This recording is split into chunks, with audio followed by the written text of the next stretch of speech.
Hello, and welcome to Workhorse Wrestling Network. You're gathered with us for Night at the Moxbury. Yes, sir. Pro Wrestling Revolver pay-per-view on a Thursday night.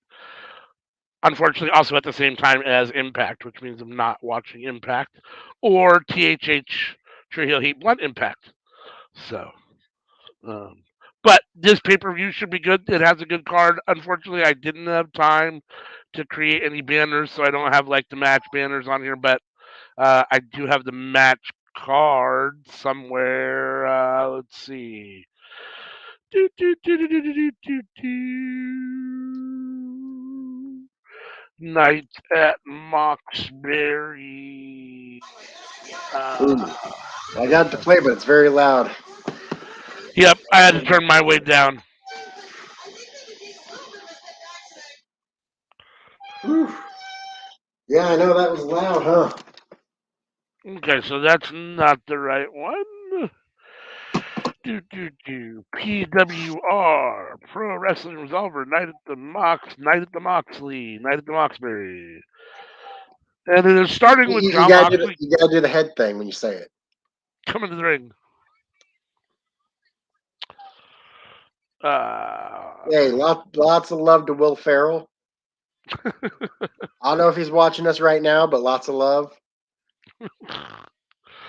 If you are watching us, thank you for choosing Workhorse Wrestling Network for all your wrestling entertainment. We appreciate you. If you're new, please hit that subscribe button, hit that notification button to be notified every time we drop new content. We are live every Tuesday at 7:30 p.m. Pacific Standard Time, 10:30 p.m. Eastern for the Cookout.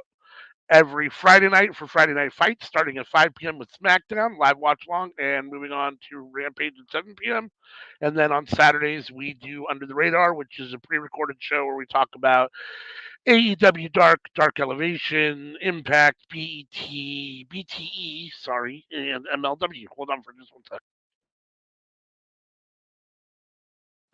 Mox is the greatest.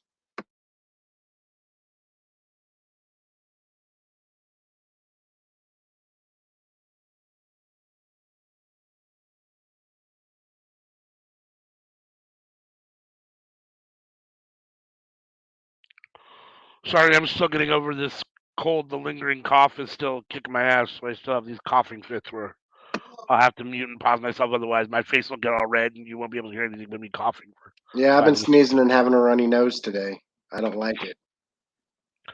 So this show is Pro Wrestling Revolver, which is an independent promotion, and this show is Night at the Moxbury, which is, although he is not, Moxley is not wrestling, he is hosting with Sammy Callahan. So Mox is in the ring right now, giving us, talking, I assume, about Pro Wrestling Revolver, and I can't hear it because my TV's too low. So I think Sam's telling you to drink some shine. I don't know. I just had a monster-sized pina colada. I don't know if I should be drinking any more tonight. Well, the is maybe not. It just looks white. I'm trying to think. Is there actually dairy in pina colada? Yeah, there's milk, right? There's coconut milk. Yeah. So I guess it's not really. Oh, Evil Uno. Yep, we get Evil Uno versus Jake Crist. They're calling it a first time matchup. Who you got here? She says both of y'all warm shine cleans y'all out, and she says not right now, Sammy. Let's see. My guess is probably Evil Uno, but Jake Crist is a good wrestler. I like Jake Crist. Yeah. There should be a good match. I do love the way that Evil Uno has now unzipped his jacket. He's lean and mean, so he's unzipped his jacket and he's showing off his physique now. Yeah, what's the deal with Dark Order now? Right, that's what I'm saying. So I've been talking about this periodically. I'll mention this like on our streams. Like, what is Dark Order? Like originally they started, and it was kind of this kind of truly dark, kind of ominous thing, and then Brody came along, and it was like, okay, cool, we're really gonna get like a dark order, like a sinister, and then obviously he rest in peace, he passed away, and since then everything, and now it's just Reynolds, Silver, and Evil Uno doing a bad comedy gimmick shtick thing. I don't even know what it is. It's like I don't know. Yeah, they don't even have Colt Cabana. Yeah, there was so much potential. Like I don't know if they were ever meant to be like a seriously like dark, ominous group, but they sure could have been. I mean, They were in the finals for the tag team tournament, weren't they? I believe so. I'd have to look at that again, but I think you're right. Yeah. It was them versus SCU, and SCU won. Yeah, that's correct. That's correct. You're right. Those two workouts paying off. Yeah, I mean, so I don't know what I don't know what they're going to end up, or what this is what they become. I guess no more -1 anymore. 10's left, 5's gone. And I'm gonna say it. I thought Stu was the best member. Mm-hmm. I agree. And I agree. It shocked me when he was the first to be gone. Yeah. I mean, I'm a big Alan Angels fan, and even though Preston Vance is now bland, still on TV, is now bland and unmemorable and forgettable. I love 10. I like 10. I don't like Preston Vance. He is the only one still on TV, though. Yeah, he is. Well, Evil Uno is still on TV sometimes. Oh, is he? Yeah. And we see Silver and Reynolds sometimes. Usually they're on Dark and Dark Elevation. They're on Dark and Dark Elevation a lot. But, yeah, maybe it's been a while since we've seen Johnny Hungy and Alex Reynolds on actual Rampage or Dynamite. But I watch Dark and Dark Elevation every week, so I see them all the time. These guys are going back and forth with chest blocks. That was kind of dumb for a moment, but all right. After this is over, I gotta empty out the litter box and take out the trash. Yeah, got to take care of those household chores. What's up, Hassan? Thank you for joining us. Yep. Happy Groundhog's Day. We are. Is today actually Groundhog's Day? I don't pay enough attention to to know if today's officially Groundhog's Day, but I'll take your word for it, Hassan. So, Jake Crist went up for a big splash. Evil Uno rolled out of the way. Okay. CM is confirming that Punxsutawney Phil saw his shadow. So does that mean it's 6 less weeks, or winter ends when it ends, or I don't remember. Do you know? I hear you. Do you know which one it is? If he sees his shadow, do we get a longer winter or a shorter winter, or it just ends on time, or what? I think seeing the shadow is a sign of shorter winter. Shorter winter. Okay. Oh, 6 more, CM says. 6 more weeks of winter. That's what I thought. Okay. So that means it just ends on its normal. We don't get an extended winter. Should end in its normal course, I guess. I'm not overly familiar with Pro Wrestling Revolver. Have you watched their shows before? I'm assuming we're going to be getting 6 more weeks of winter, but I could be wrong. Yeah, no, I don't think it means. Oh, is it? Who knows? I don't know. Is it 6 weeks from he doesn't see his shadow? I think it's 6 weeks more just in general. Like, who knows? Oh, are they saying that he did see a shadow? God damn it. CM is saying he did not see his shadow. Did not. He saw. CM says he saw his shadow. Okay. Hassan says he sees his shadow. 6 days of winter of bad snow. CM says see shadow more, no shadow less. So there you go. All right. So no we get shadow is less. 6 days less of winter, 6 weeks less. I thought it was. I would have guessed it would have been the opposite. I would have assumed if he sees the shadow, that means less winter. I'm not sure why it would make any difference one way or the other. I mean, in theory, if he's in light, I don't know. In theory, it shouldn't make any difference. It's a stupid groundhog. It's not even the same one, and he's got no special powers. uh, I Our I think that society's pretty ridiculous. I think they've had about 40 or 50 Punxsutawney Phil groundhogs over the years. Uh, Jake Crist has Evil Uno in a. I guess it's a crab. It's not really a crab. It's like a scorpion deathlock. I guess kind of. I'd say that's Uno's best move is where he gives the opponent's foot to the ref. Oh, what was that move? What was that? Never mind. Evil Uno just pulled off another move I don't think I've noticed before. I have Evil Uno down holding his knee on the mat at the moment, so I don't know if you're ahead or behind me, but I've got Jake Crist. Oh, Evil Uno just caught his foot. There you go. I'm behind you because he just handed the foot to the ref, and then he executed that like a neck breaker cutter. Look at the next move Evil Uno's about to do. It's freaking wild. Oh, that was cool. It kind of looked like the neutralizer. Is it the neutralizer? I think that's what it is. Who does that? There's somebody else that does that same kind of move. I think it's called the neutralizer or something like that. Is Yeah, that that a was. move Evil Uno usually does? I've never seen him do that move before. No, It's but it's it's freaking wild. If that's in the AEW video game, like I'm so effing down. I've seen that move done before. I don't know that I've seen Evil Uno do it. I've seen it Like done. I might have to like main playing Evil Uno if that's a thing in the game. And Evil Uno won with that move. That was a good looking finisher. Yeah, I forget what it's. Uh-huh. Yeah. And now he's strutting and celebrating in the ring. Let's see. Yeah. Dynamite was really good last night. Dynamite has been really good. I mean, Dynamite's always good, but it's been really good for the last several weeks. There was a Well, lot of I'd say really that was good the best wrestling last episode night. of the year. Yeah, you think so last night? Yeah. Yeah?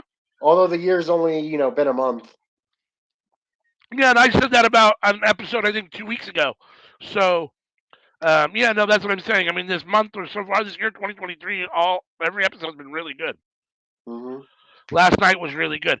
And I didn't even know that I wanted it, but now I'm all in for Takeshita versus MJF. I had no idea that I wanted that until he came down and then they were battling. Now I'm here for it. I'm all for it. I don't And know if we'll actually get it. Takeshita is looking great. Oh, yeah.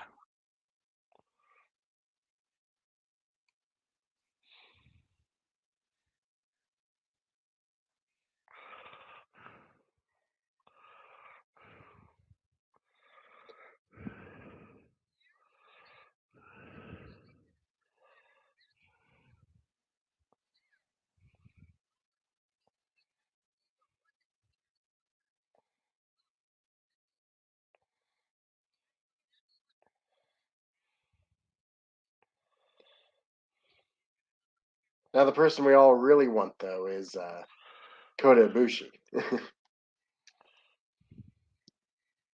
I don't know when his contract ends, but like, because we all know he's not staying in New Japan now. Like, it's just a matter of time to when he can go somewhere else. Coda? I'm assuming he's going to go to AEW. I could be wrong, but that's what I'm assuming. Yeah, I mean, we're about to see him here at the end of March on GCW. He'll be in GCW for a couple shows. He's already booked those dates, and they're making that announcement. So I don't know. I don't know exactly how long he has before he can sign a contract with another company, or if he does, or what he's waiting for, or what. But At any rate, I'm looking forward to those GCW shows. no doubt, no doubt, I'm very excited for those. I'm excited for Kota Ibushi to come back to be back in the wrestling ring again. Our second match of the night here on this Pro Wrestling Revolver card is Marina Shafir versus Blair Onyx. I'm not familiar with Blair Onyx. We're obviously familiar with Marina Shafir from AEW. She usually is with Vicky and Nyla. She's often on Dark and Dark Elevation, but she has been on Rampage and Dynamite. Um, so I'm not. Do you know anything about Blair Onyx, Sammy? No. Not familiar. So this is an introduction. She has that kind of. I'm trying to see. Did she? She definitely has that dark kind of gothy look to her. I don't know if. I'm trying to see. Does she actually have face paint on? My. And I think everybody knows how I feel about Marina Shafir. I said before that best that she ever looked was when she was in Control Your Narrative. Yeah, I mean, I Do like we have the Marina. same phone case? Hmm? We got the same phone case? Maybe. Yeah, Yeah. probably do. Kind of looks like it. Maybe.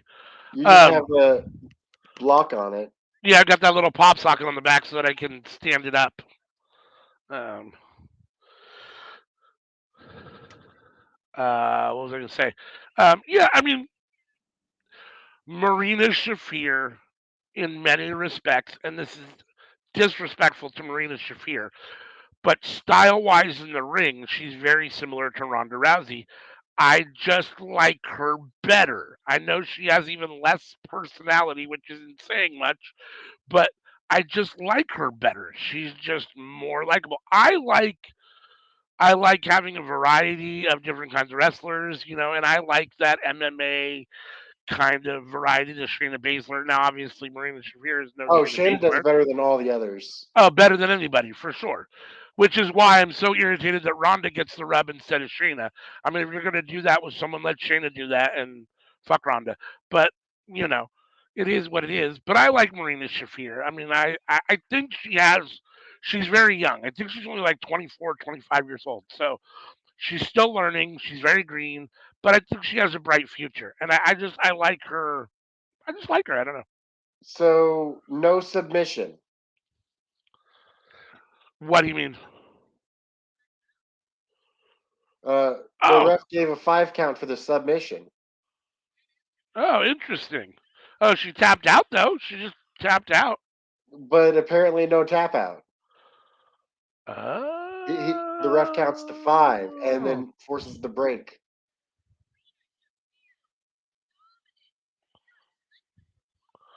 Which is a clever way to do it. oh, I didn't know that.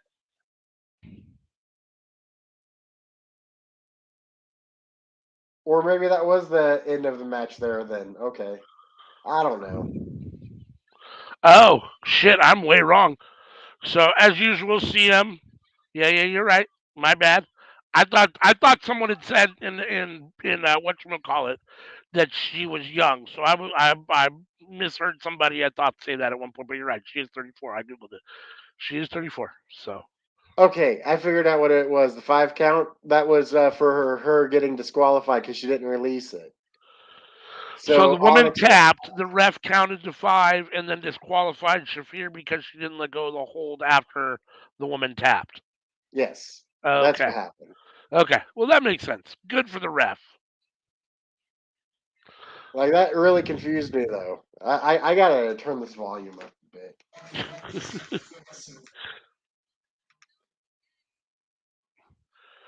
All right, so Josh Alexander. so that was a match. I mean that one definitely wasn't one to talk about. The first match though was okay. Jake Crist and Evil Uno, that was a decent match. Hmm. Looks like we're getting oh yeah, a Josh Alexander promo.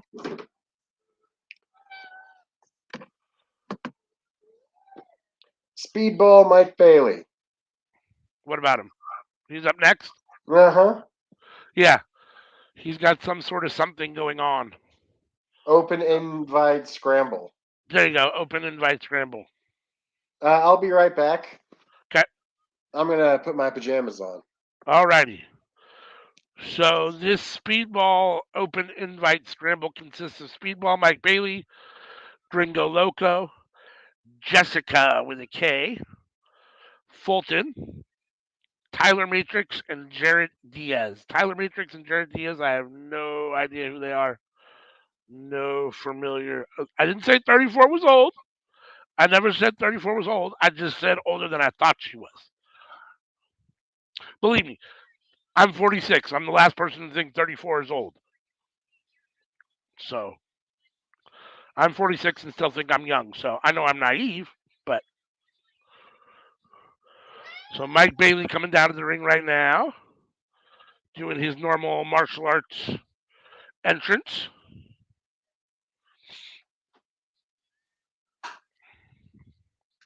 I know nothing about what a speedball open invite scramble is. I assume by the term scramble, since we've heard that used in other promotions, that it's going to be all 6 men in the ring at one time. Is that what you assume as well, Sammy? Yeah. Yeah. I will be right back. I have to do something for work real quick. Hold on. All right.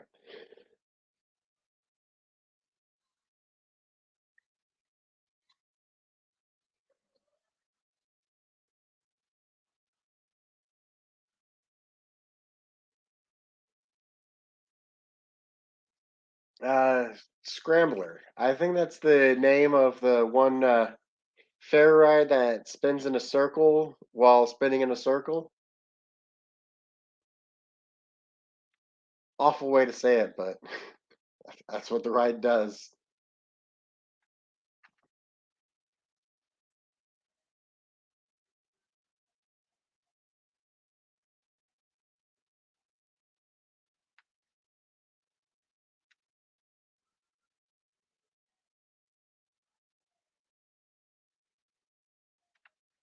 Tyler Matrix.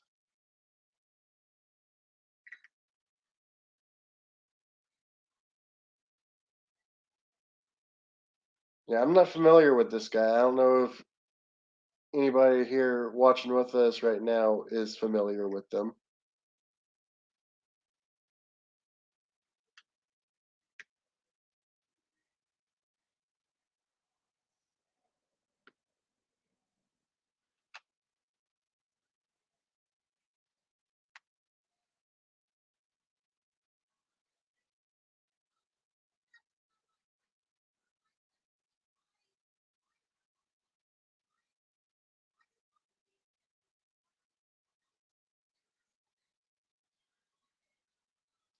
Oh, oh um, who has Spice Girls as their opening theme song?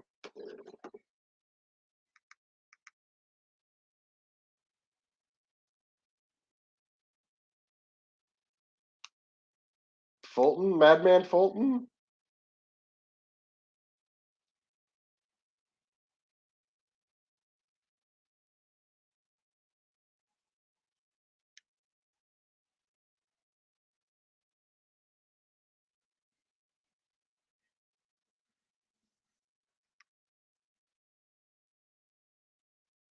I'm so confused by this because it has like a sort of a feeling of like Disturbed going on as well, but it's the Spice Girls. Lots of Impact people. We got Jessica Havoc.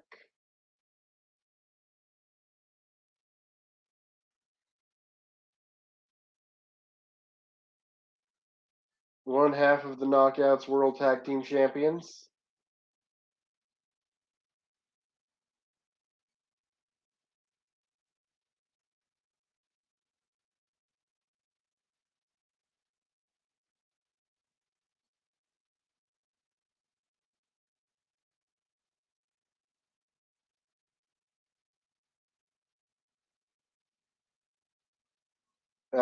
Shout out to Impact, by the way. I don't know who's wrestling on Impact right now, but seems like quite a few of them are here instead. Although Impact's probably pre-taped anyways.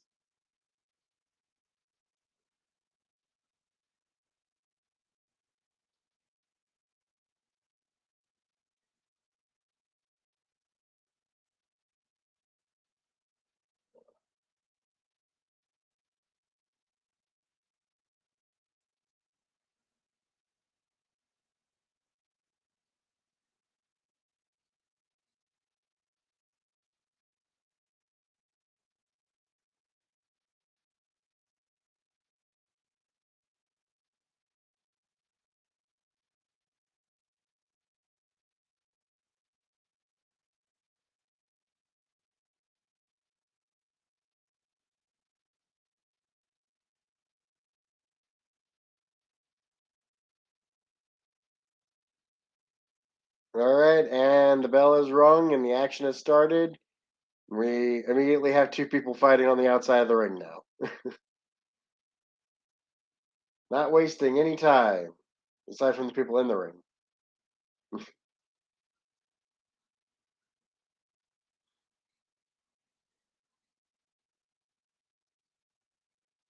And Fulton is staying it to Jessica. Oh, reversal by Jessica. Oh, they're both outside the ring now, too. All right. Everybody's making their way to the outside.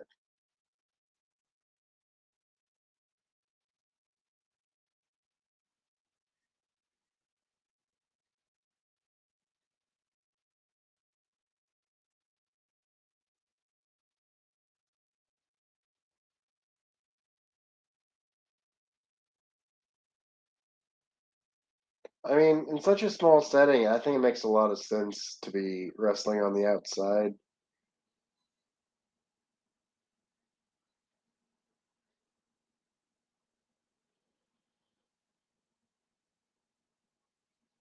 Ooh,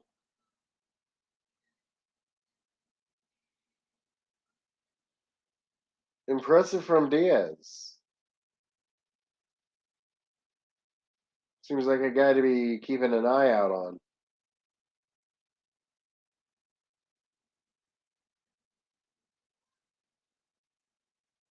Yeah, very smooth.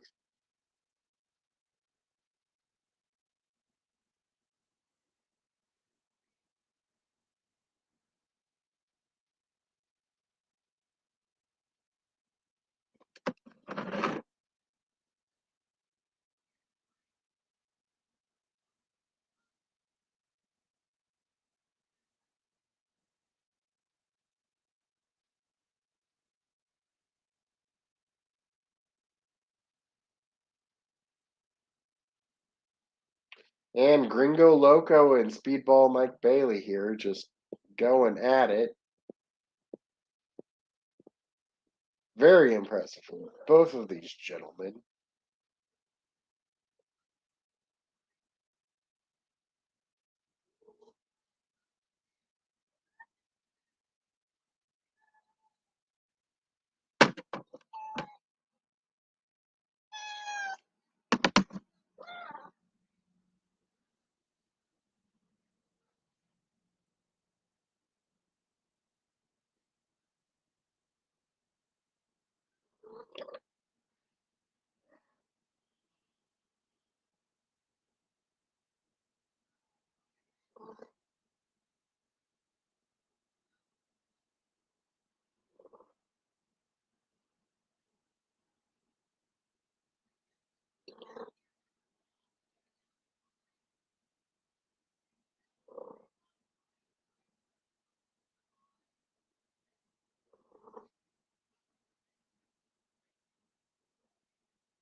Jessica and Speedball going one-on-one.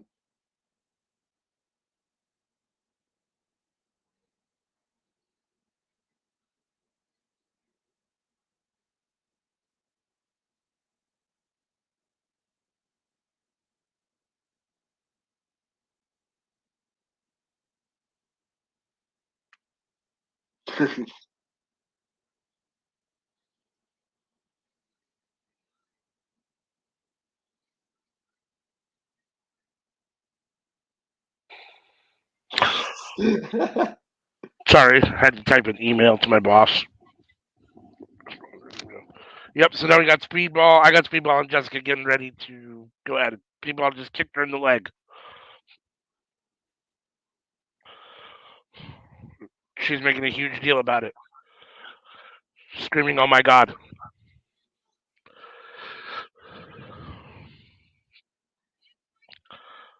Speedball's gonna let Jessica kick him.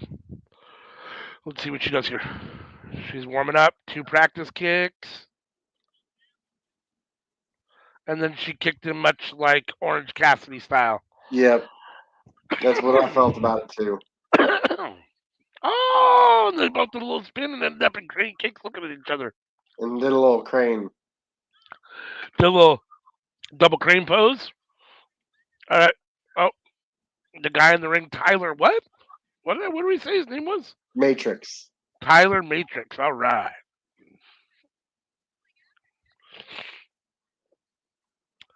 He's got the obligatory long hair.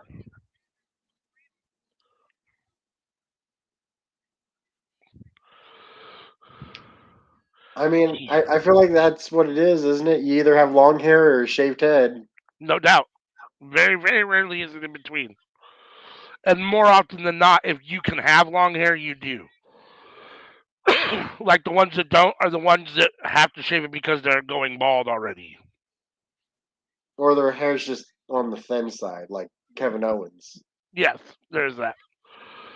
Like, I wouldn't say he's going bald, but his hair is definitely on the thin side. Yes. Oh, big, huge uppercut from Jessica. Sending Mike Bailey to the mat. So everyone else, sorry I wasn't watching for a minute because I was typing that email. Everyone else is out at ringside laying down. Well, now he's, must be the other guy. I feel like in a small setting like this, it makes a lot of sense to do a lot on the outside. No doubt. No doubt, no doubt. One of the best things about going to shows like these is that your ability to interact with the wrestlers and your chances of having some interaction are so great because it's such an intimate venue, you know. Mm-hmm. I went to Defy Wrestling in Seattle. Suzuki wrestled Tom Lawler, and I was in the second row. I mean, literally, I'm 15 feet away from the guy. I mean, he's in the ring, and I'm in the second row, and I yell, "Get him, Suzuki!" And he looks at me like it's a totally different, because he can hear you. Like, I mean, it's that intimate an environment, So yeah, no, it's definitely a much different experience than it is going to see, WWE or AEW in a big arena or whatever. Oh, the one guy in this match, Diaz? Yes. Is that the one that's in the ring now with Gringo Loco? No. Oh. Oh, that's Speedball and Gringo Loco. Yes. All right. Diaz was doing some moves earlier, and he was very smooth about it. Impressed me. I think he's got a bright future ahead of him. Jarrett Diaz? I don't know anybody with the name Jarrett. Fuck him. Well, I think it might be different if it's a first name instead of a last name. No. It doesn't matter. This Diaz guy was pretty good from what I saw. Guilty by association. Guilty by name association. I don't care.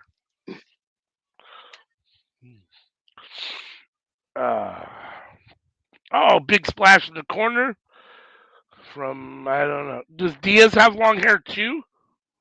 No. Okay.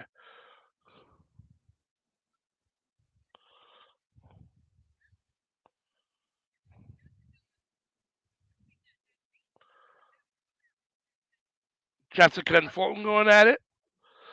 Oh, big clothesline on Jessica.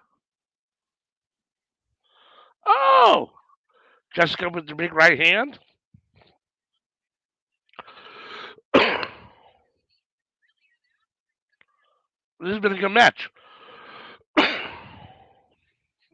No joke. Oh, Jessica, what she gonna do a big? She's gonna superplex Fulton.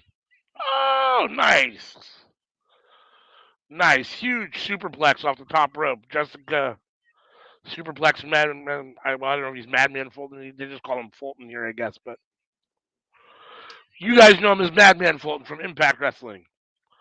Now, He was. I've said it before. I'll say it again. Only one person gets a pass for having a mullet. And who's that? Brian Pillman Jr. And does he only get a pass because it's a good-looking mullet, or because his dad did it, and he's just continuing on the tradition, or why is he the only one that gets a pass? It works for him. Yeah, I suppose in that same aspect, it also works for Joe Dirt, but he's a fictional character. Mike Bailey has a pretty intense mullet, dude. It's terrible. It's horrible. It's a horrible hairdo. Like, even and on him, it looks really bad. But it's yeah, that's a severe mullet. It works for Brian Pillman Jr. It does not work for Mike Bailey. It does not work for Mike Bailey.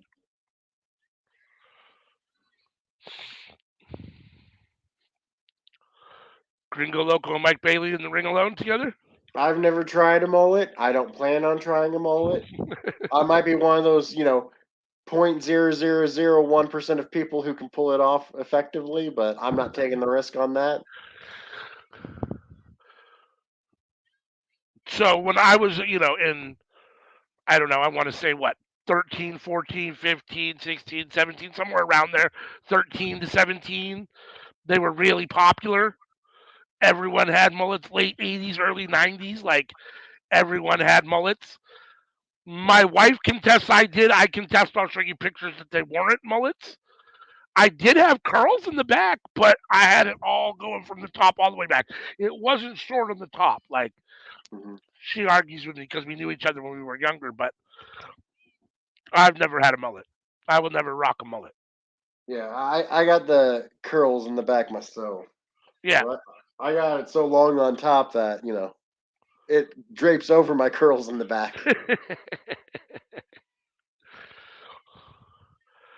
Is it longer on top by design? No. By design? Like, did you have the back and the side shaved? Yeah, I had the backs and sides shaved. Okay. That's how long it's been since I've had a haircut. Okay. Are you going to cut it the same way again? You just shave the back and sides again? I am not completely sure. I'm looking to donate what's on top, but, I need to see what the quality of my hair is and all that other stuff. And then what? When you did it last time, how much did you donate? I had donated the entire thing. So you took it halfway down my back. So you shaved your whole head? No. Okay. How short did you go?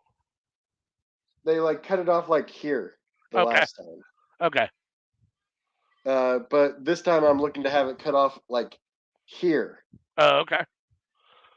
Yeah. That's going to be a different look. What are you going to do with your hair at that point then? You don't know yet. No. Oh! The ref just clotheslined? I got distracted. Oh, no! Jessica just took a chair in the back. And 1, 2. Nope. Diaz with the double stomp. Oh, Diaz with a nasty crossroads. Yeah, Diaz looks the part. He looks like he's got a bright future. Oh, Speedball with the Spanish fly. Oh, Speedball with the in-ring Spanish fly, the standing Spanish fly, and then gets the pin on Jarrett Diaz. Yeah, Jarrett Diaz had a couple decent spots there at the end there. I missed the earlier ones. Can we all agree to call him Diaz and not Jarrett? Sorry, Diaz had a couple decent spots, and at the end there, yeah. I'm talking to the chat with that too. Let's all agree his name is Diaz, not Jarrett. That's right. Just Diaz. We don't want to associate him with any Jarrett. That was a nice little 6-person scramble. The ref got into it. Who did she actually? She clotheslined somebody out of the ring. I didn't see who it was, but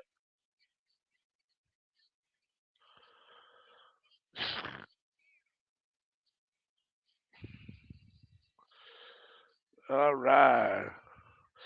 So, what did you? Let's see, real quick. While these guys were switching matches, you watched Dynamite from last night. They had like 3 or 4 really good matches. What was your match of the night? The opener. Mox and Page.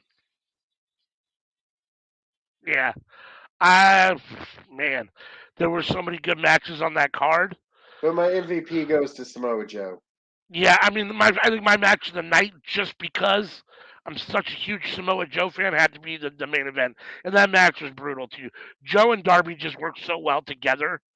I mean, I'm not a huge fan of just repeats, but that's one of the combinations I could watch wrestle regularly. Like not every single week, but like once a month, I'd be okay with Joe and Darby just wrestling. Like I'm good with that. Like, yeah. Also, Timothy Thatcher and Bryan Danielson was. Dude, Thatcher is amazing, dude. Thatcher's my boy. I love Toothless Timmy. And also, the Red Velvet and Jade match was very solid too.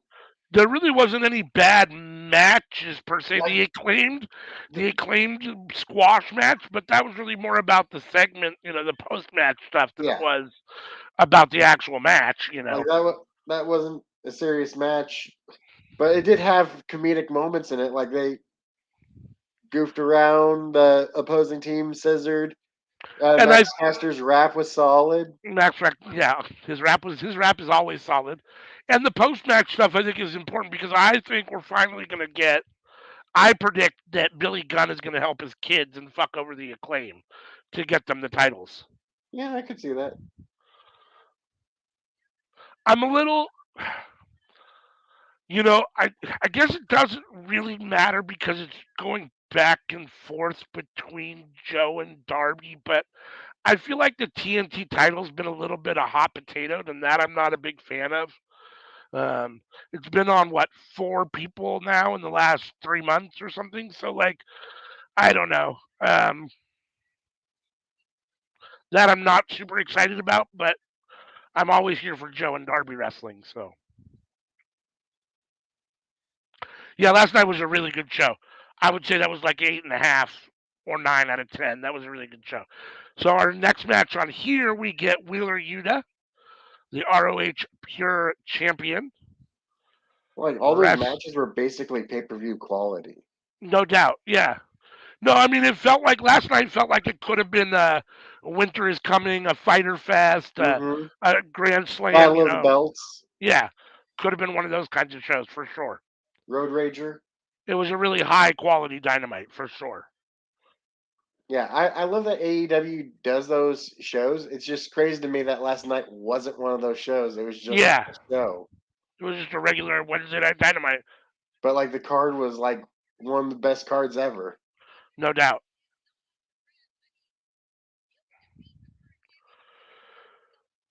So this is going to be a pure wrestled under a Ring of Honor pure match rules. It is a title match. And he's wrestling a guy named JT Dunn, who I'm not familiar with.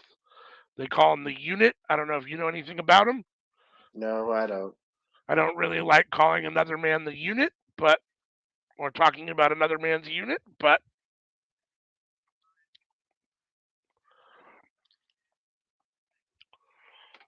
anyone that watches AEW obviously is familiar with Wheeler Yuta, member of the Blackpool Combat Club. And I contend that Takeshita should be the next member of the Blackpool Combat Club. I feel that, yeah. I mean, unless they can get Shooter. I wouldn't mind seeing them both, honestly. Expand the club. Get Shooter and Takeshita, make them a tag team or something. Have them wrestle as a tag team. I mean, not that Jaxon needs a partner in any way, shape, or form. I mean, he's thriving right now as a single star at the moment, but I wouldn't mind seeing him with Shooter as a tag team. I feel like with Takeshita, I'd most prefer seeing him with Claudio. Yeah. As a tag team. Yeah, I mean, I wouldn't mind seeing him wrestle with all of these guys. I mean, him with Yuta, him with, Claudio, him with Danielson. To be real, the next star tag team is going to be Jungle Hook. So I don't know. Jungle Boy he had that little promo on Dynamite saying, I don't really want to be a tag team. I mean, it was fun while it was fun, but I don't want to be a tag team wrestler. So I've done that. So I don't know. We might have seen the end of Jungle Hook already without really getting started. Yeah. I mean, it's possible they'll do cameo stuff together down the road. Like Jungle Hook might always be a thing, but I'm not sure they're going to get a solid run at the titles. I mean, I'm not sure I see that. I think Jungle Boy wants to run at the TNT title or the AEW title for sure. I mean, obviously he wants to run at the AEW title. But... Has there been another team that's been like that? Of like, we're not actually a tag team, but like once a year we pair up and kick some butt. No, I mean, I guess the closest thing you could think about maybe is the Rock and Sock Connection, but they had an actual run where they held the title belts for a minute, and they had a little bit more. They were over a more shorter period of time, but I did come together a couple times post their run and been kind of whatever. But no, other than that, I can't think of anybody that's really been.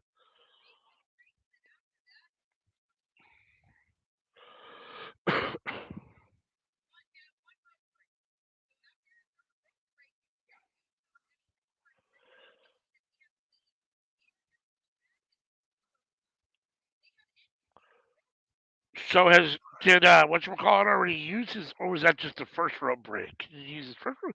He's already used all three now. JT Dunn? I don't have the volume up, so I'm not totally sure. Or it's up, but not loud enough that I can actually hear what the announcer is saying. So I don't know exactly what's going on, especially in a pure rules match because they have such little nuances that I. Yeah.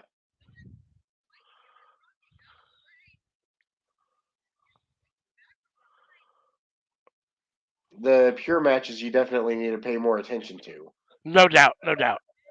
These two have good chemistry, though. Mm-hmm. This has been a good little match so far. A lot of catches can end wrestling. I like that. A lot of good, counter wrestling.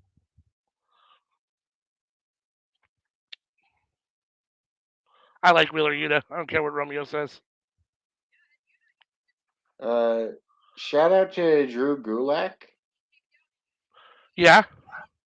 Did he train Yuta? whatchamacallit? Yuta?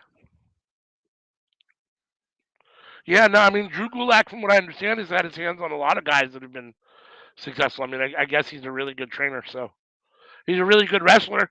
I was always very disappointed that Gulak didn't get more TV time, didn't get more push. I mean, I'm a Drew Gulak fan, so mired in the lowest tier of WWE in the 24/7 title or in whatever shitty fucking bad creative they wanted to give to somebody. Oh, nice little bow and arrow.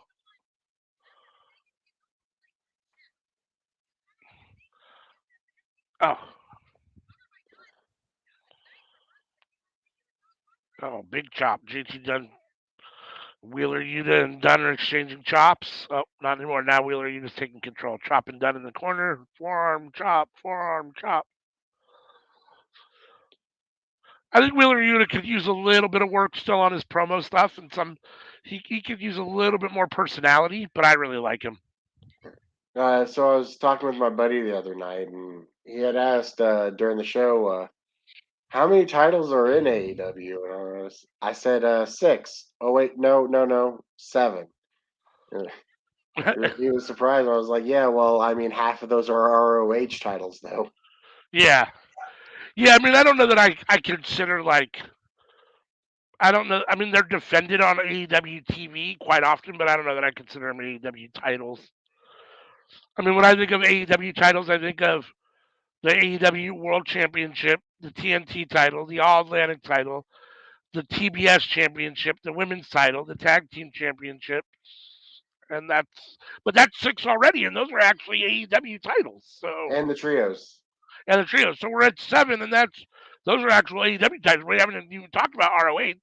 Yeah. And then you also got the FTW title. The FTW title for sure. And then occasionally you'll see a title from Mexico. And there are times where I think they need another title. Like, I mean, to be fair, the All Atlantic title has been shit, so maybe they don't.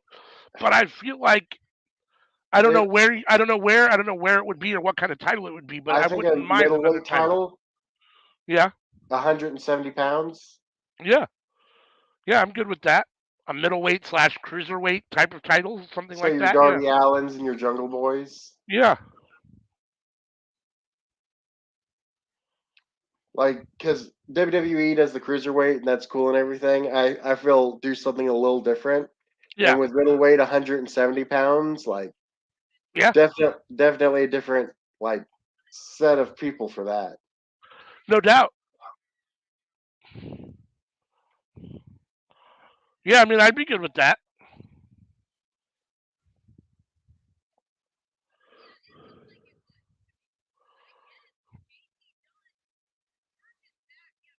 JT Dunn using closed fists, which is against the rules of the ROH Pure title. You're only allowed to use open palms, open hand, palm strikes.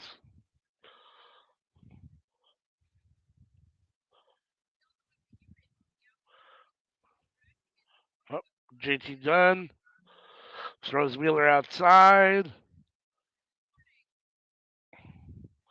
I kind of like the orange and black ref shirts for Pro Wrestling Revolver. Speaking of open hand palm strikes, you watch that Power Slap show? I have not yet, but I recorded it. I am going to watch it. Did you check it out? No. Yeah. Part of me doesn't really want to give it any kind of airtime or any kind of because Dana White's involved in it, and I fucking hate Dana White. But I'm all for seeing people slap the shit out of each other. Like, I mean, that just fucking that's amazing to me. I'm all for that. What do you dislike about Dana White? He's just wife beating, Trump supporting, right wing piece of shit. I don't care if your wife hits you first. I don't care what she does. You don't fucking hit her back. You definitely don't fucking hit her twice. Like, and he's just not. He's on the opposite end of the spectrum from me on his ideology socially and stuff. So.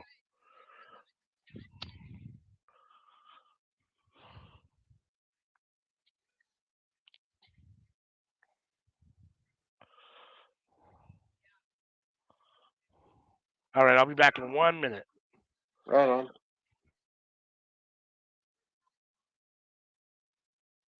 Smooth.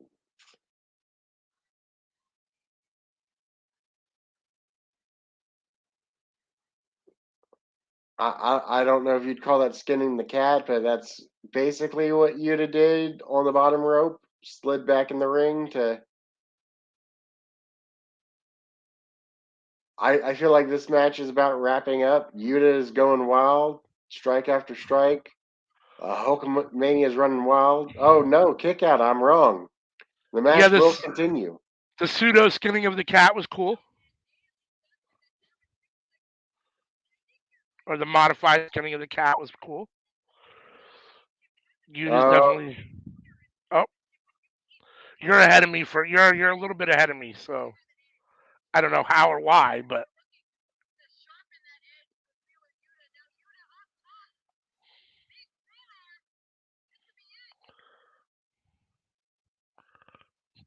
this is a good match. Yeah. This is a match of the night so far. Oh. I was a pretty big fan of the Evil Uno match. Yeah, no, this has definitely been the match of the night, even considering the Scramble was pretty good.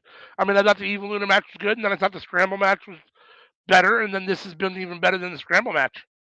I think I like the Evil Uno match better than the Scramble. Yeah. But yeah, this beats them both out for me. Oh. Yuta misses with the splash on the top rope. Oh, a big spear by JT Dunn. 1, 2, Yuta kicks out. I'm as live as I can get. I don't know what you're seeing, but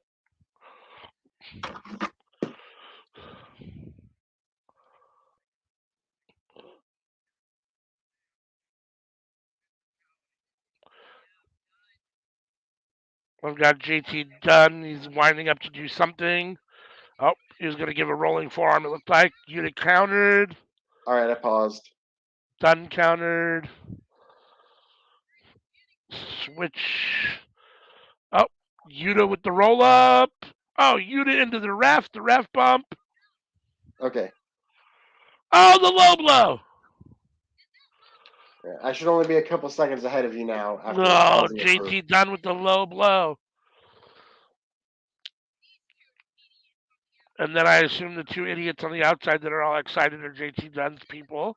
The unit. But the unit. Oh, okay. Okay. So he's not the unit. Okay, he was with the unit. That makes sense. I misunderstood. I thought JT Dunn's nickname was the unit. But JT Dunn is part of the unit. That makes sense.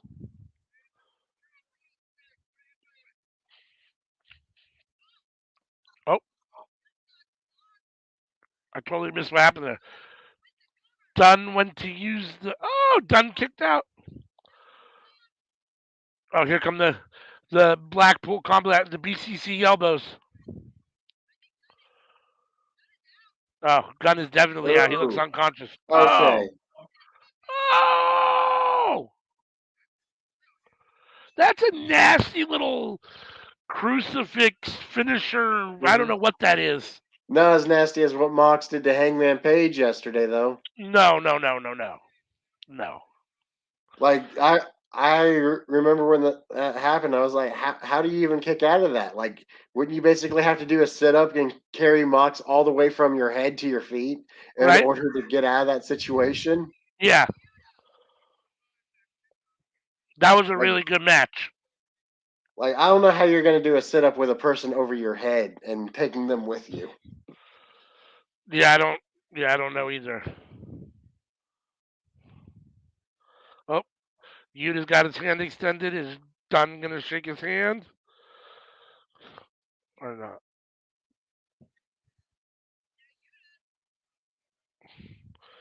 I can hear my grandson in the living room just screaming bloody murder. I can't even imagine what's going on out there.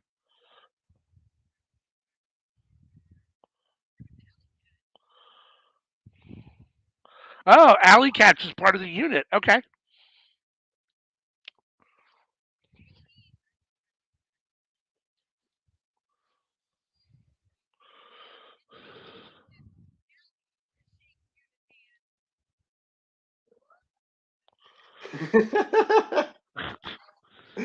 I love how Yuta just wipes the hand off.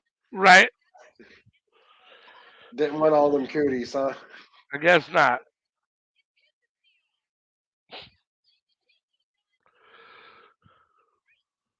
Can I help you?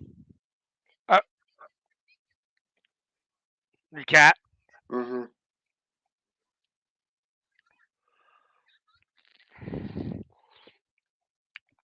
My phone is going crazy. I don't know why. What is going on here? 5 text messages. I got a belly full of pina colada and queso. Can you not do that? No, I guess the cat has to press on my belly. Oh. Lay down. Lay down. Yeah. Stop moving. Just lay down.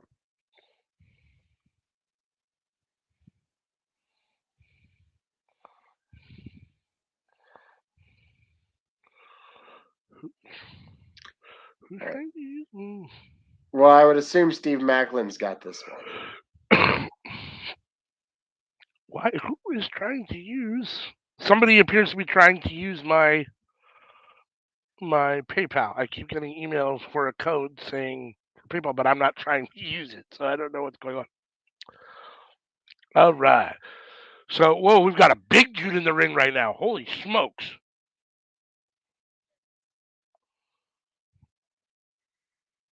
Come on, phone.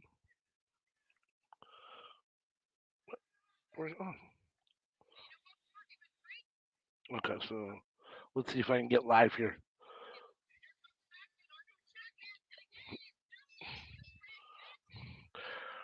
Yep. Maclin's beating up Otis. Wish is Otis. I was thinking Jonah, but yeah. Oh yeah, Jonah. He looks a little more. He's a little more shaped like Otis, but yeah. Bastion Booger.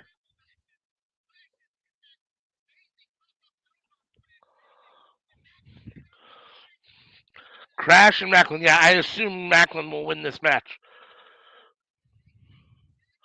It's interesting to me how many Impact wrestlers are at this show.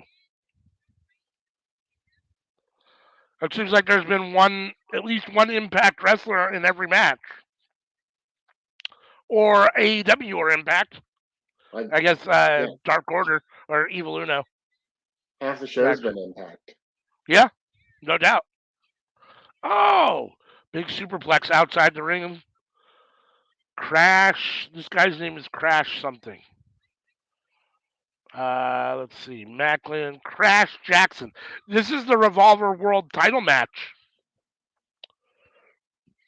So I'm a little surprised that this is not the main event, but Maclin is the champion. He is the Pro Wrestling Revolver champion at the moment. And he is defending it against Crash Jaxon, who he just rammed into the ring post. Crash Jaxon looks a lot like Otis. And anybody who watches Impact is obviously familiar with Maclin, so, or anyone that used to watch WWE is familiar with. Was he Steve Cutler or Wesley Blake? He was Steve Cutler, right? Of the Forgotten. He was one of them.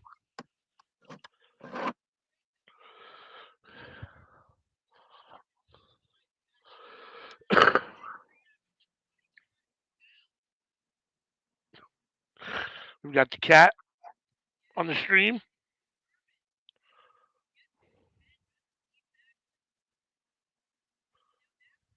Yeah, Steve Cutler. I would say. Steve Cutler. Couldn't remember who was which one, but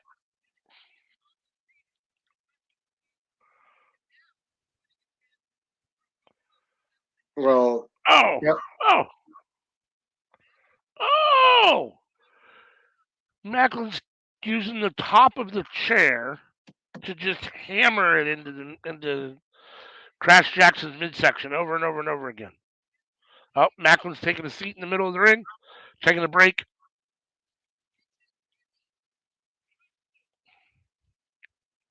Oh, he's got the chair over Crash Jackson's face, sitting on the chair. Crash Jackson's a big dude. It would be cool if he just picked him up here. Just lifted him right up. Oh, he's going to do it. He's going to do it. Boo. Lifted him right off. Well, kind of.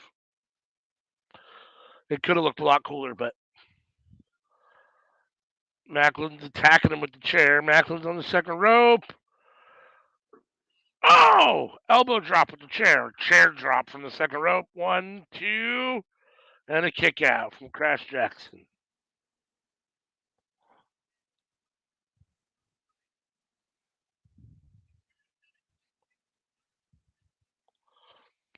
Maclin stalking his prey. Maclin has a sleeper hold. Crash's arms are flailing. Now they're at his side. Check him, ref. Give us the one, the 2-arm fall down, and then the one where he almost falls down for a third time, but he rallies. Oh, here we go. We got the Hulk shake. Now, how many matches are left? I don't know. That's a good question. Let's see. We've had 1, 2, 3, And this is the fourth. 4, and there's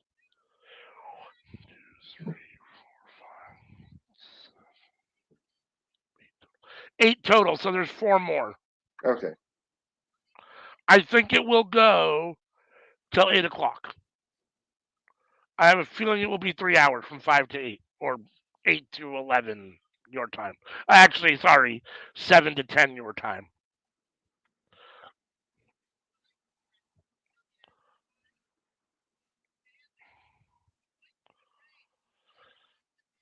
Oh, Big Crash is serving Maclin with elbows right now. Right, left.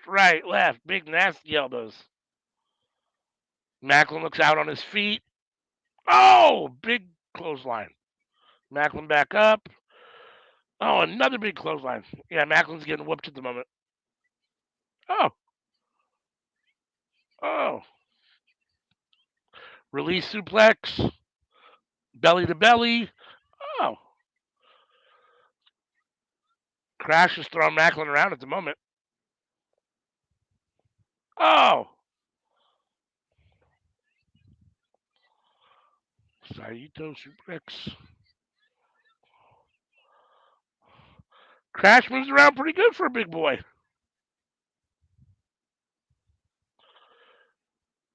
Oh. Double clothesline. Crash. Oh, missed the big splash. Maclin rolled out of the way. Maclin with the knee to the face. Kind of looked like Danielson's psycho knee. Oh, Maclin half suplexed him, kind of. 1, 2. Oh, barely a kick out. This match hasn't been very good. I mean, Maclin looks okay, but overall, it hasn't been that good a match. Not compared to the last one.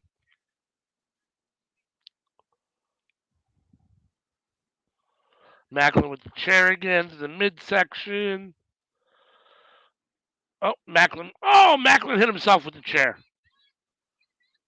Maclin hit himself with the chair. Oh, big sit-down power bomb from... Oh, Maclin kicks out at 2 3/4. Crash Jaxon thought he had him there. The crowd thought they had a new Pro Wrestling Revolver champ.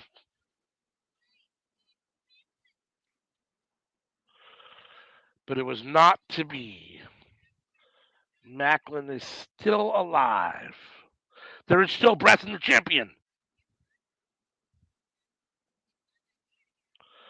Oh, Crash is going to the outside. Lifting up the ring apron. What's he going for? Crash has a door. Crash Jaxon has a door. I've noticed that the indies like to use doors as opposed to tables, or both, but a lot of doors. I wonder why. I assume they're cheaper. Oh, yeah. Because they definitely don't seem safer. No, or they don't less seem painful. No. Oh, my So God. the only assumption I can make is that they're cheaper, which makes sense for the indies. Yeah, that does make sense for the indies, for sure. Oh, Maclin with the chair to the back. Crash Jaxon, who is up on the top rope. Why get a $35 table when you can get a $15 door? Yeah, no, definitely. That makes sense. Maclin has the door lodged between the second and top rope. He's got Crash laying on it with his head towards the mat. What is Maclin about to do here? Some sort of cannonball? Oh, a spear into the door. That's got to be the end of it. 1, 2. Oh, he kicked out. Holy shit. Damn. Wow. Right? I cannot believe he kicked out of that. And now he's sitting up like almost not Undertaker style sit up, but just like he's coming back to life. He's hulking up. Oh, Ding, Maclin ding, just ding. blasted him with the door. Oh my God, he's hitting him repeatedly. Oh, double arm under it. 1, 2, 3. All right, there it is. Maclin with the win after hitting Crash Jaxon with the door and every part of the door like 10 times in a row, and then a double arm DDT. Mick Foley. That spear into his midsection into the door was cool though. So Maclin retains the Pro Wrestling Revolver title. World title, I believe is what it is. Sounds Yeah, like my world neighbor's title. taking out their trash.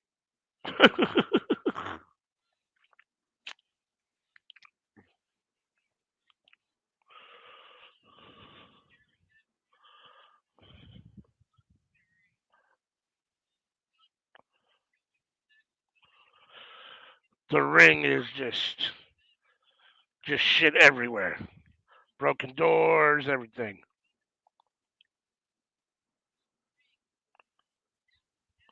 I'll be back in just a minute.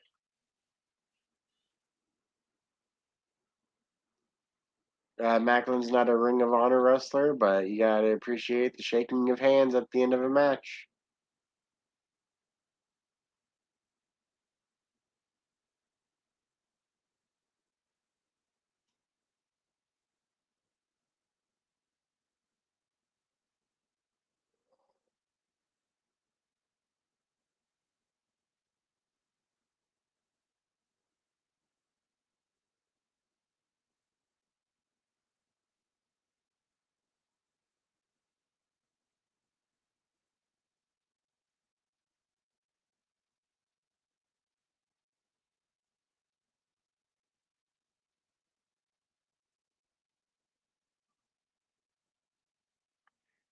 Solid match. Yuta is still match of the night for me, though.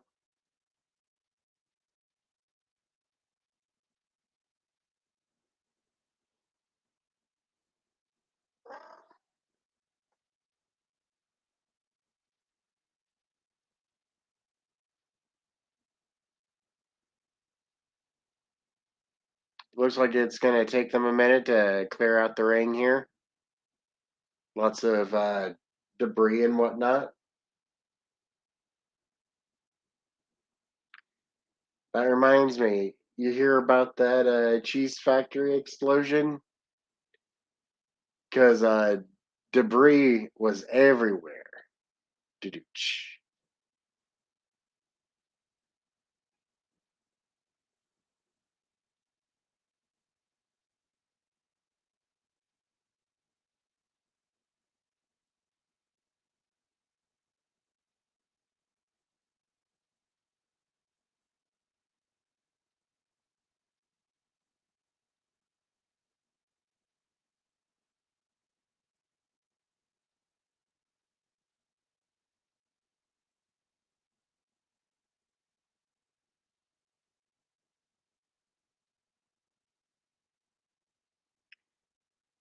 Oh boy.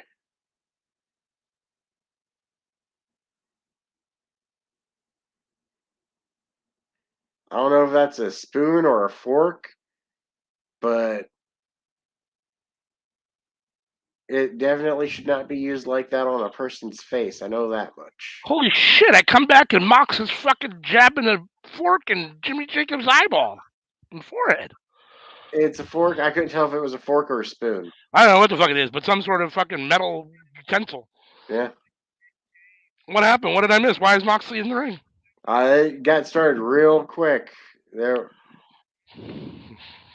they went from clearing out all the debris in the ring to boom, okay, it's clean, let's get it going now.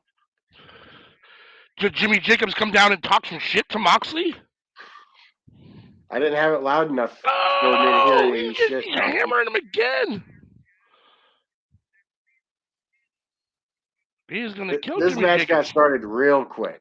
Well, this match wasn't on the card at all, so this is some sort of impromptu, something we probably missed. We must have missed Jimmy Jacobs talking shit to Moxley somehow, somewhere. Oh, Oh, he's gouging across the whole forehead. He's got Jimmy Jacobs across the middle rope, kind of 619 position, and Moxley's on his back with the utensil fork spoon just digging into his forehead, just back and forth and back and forth. Just. Which I think is reminiscent to the moment when Mox almost got his tongue cut off. Yes. Yep. So Mox is going out of the ring. He's lifting up the ring apron. He's looking for something.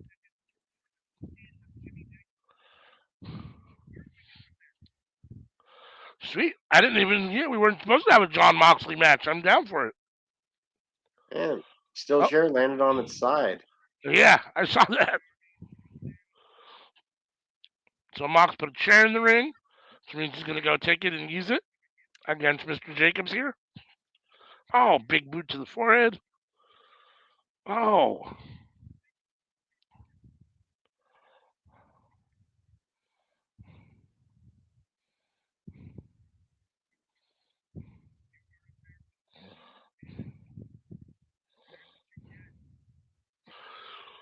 So, you know what I never really paid attention to when I should? Impact isn't live, right, on Thursdays? Or is it? I don't think so, no. Okay. I think it's all pre-taped. That makes sense. I was thinking like tonight's a Thursday night and half of their roster is at the Pro Wrestling Revolver show. Like, I wonder what Impact looks like tonight. Bully Ray and Tommy Dreamer and Moose.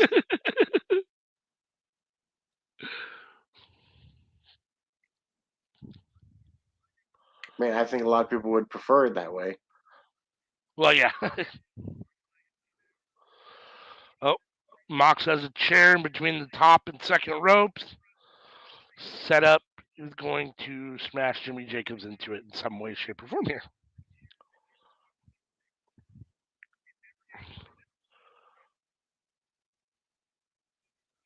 Oh, Mox went into it instead. Man. Jacobs with the counter, and Mox went head first into the chair in the corner. That was a nasty little chair shot there, or whatever. Oh, some life for Jimmy Jacobs.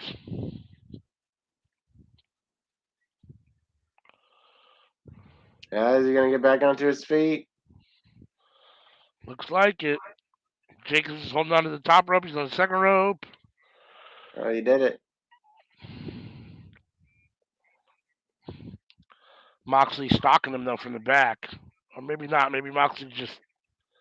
Oh, Mox misses. Jacobs to the right. 3 in a row.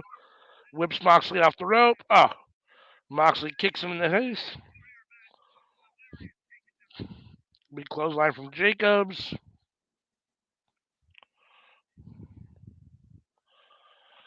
Jacobs on the offensive.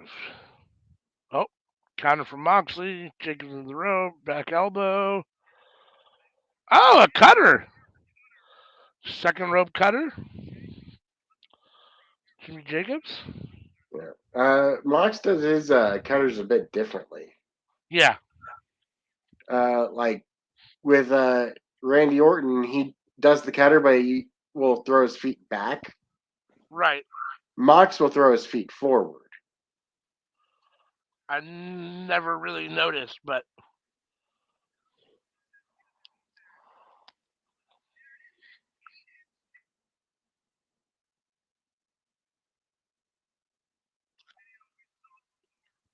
an 8-inch nail. So Jimmy Jacobs has an 8-inch nail that he just rammed into the top of John Moxley's head. And the second time, and the third, and the fourth, and the fifth, and now he's just gouging his whole fucking face.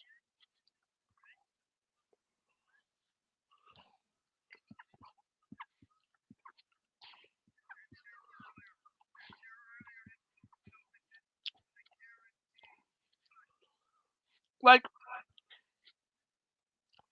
you can really love wrestling, and you can enjoy being a wrestler and in a really good wrestling match. You don't ever have to do this kind of a match. There's something about these guys that enjoy doing these kind of matches.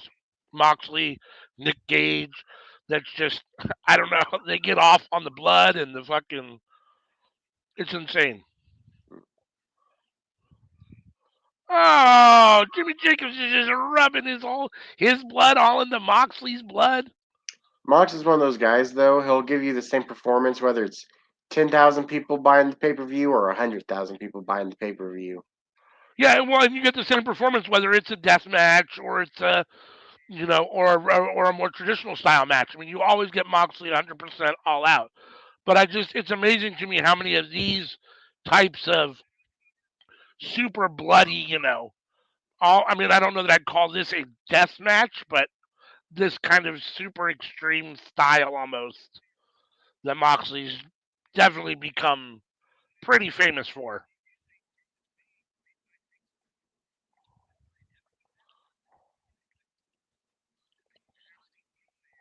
Oh, here we go. Mm-hmm. Barbed wire board.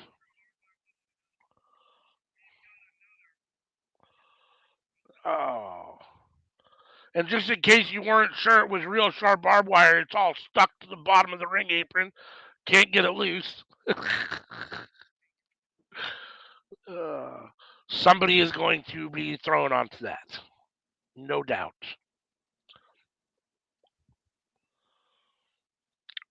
Somebody is about to get even bloodier. Jimmy Jacobs has set it up in the corner. It's a big long board with barbed wire all attached to it. It's set up between the top and second ropes. Oh, the sleeper hold. Moxley has Jimmy Jacobs in sleeper hold. Oh, Jacobs just hit him in the head with that spike again. Oh, 3 times. And now Jacobs has Mox in the guillotine. Mox is trying not to tap.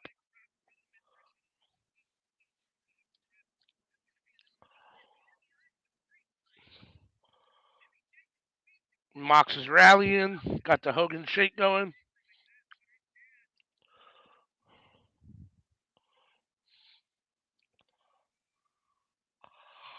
Oh. Oh!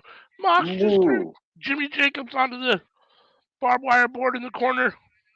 And then It's Mox all. goes to do another move, and the Oh! table, the board goes with him because of the barbed wire. Yeah. Death Rider 1, 2, 3. Well, there's a nice little impromptu, extremely hardcore Jon Moxley match. Nice.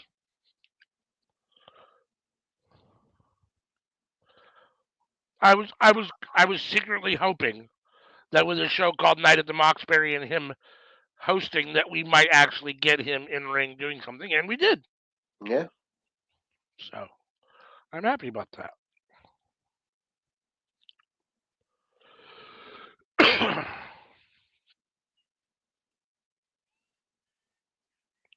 Next match is for the tag team championship. So this should be DadSCOUT, Dan the Dad, and Manscout, Jake Manning versus Chris Bay and Ace Austin, the Bullet Club.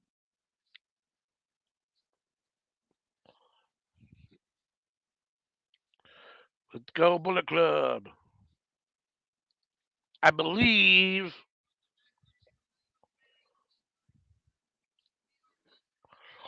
DadSCOUT is the title holders, so the Bullet Club are the contenders, the challengers. Ace Austin and Chris Bay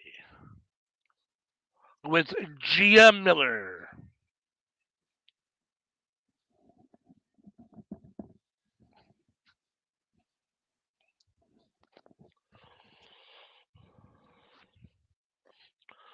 Are you falling asleep on me down there? Oh, a little bit. You're slowly moving more and more out of the camera shot. Well, the match hasn't started yet. It's entrances. Yeah. Yep. I'm sorry, but unless it's like a WrestleMania entrance, they just don't grab my attention. I hear you. We have Bullet Club in the ring right now. Ace Austin and Chris Bay with Gia Miller. It doesn't help that, I have a lot of food and a lot of alcohol in my stomach, too.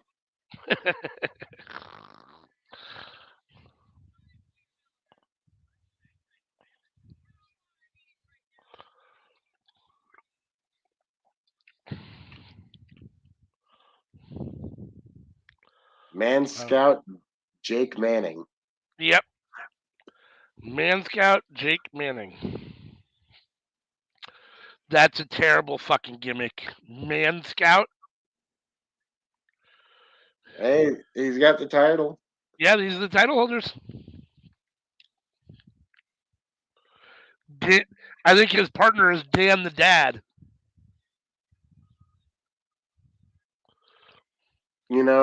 I kind of dig these two. I figured you would. They're kind of up your alley.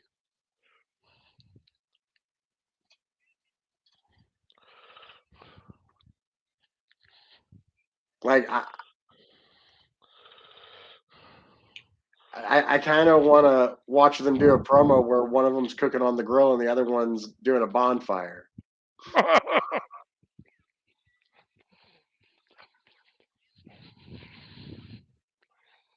Who makes the better hot dog?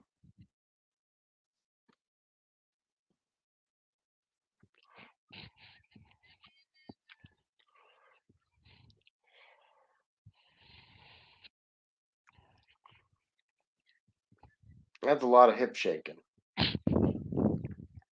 I honestly feel a little tired just watching that. What is he scouting for? He kind of looks like a pedophile. Maybe little boys? I don't know. He's scouting for Cub Scouts. No, I don't know. That's a terrible thing to say. He's scouting for whatever his next man merit badge is. Man Scout merit badges.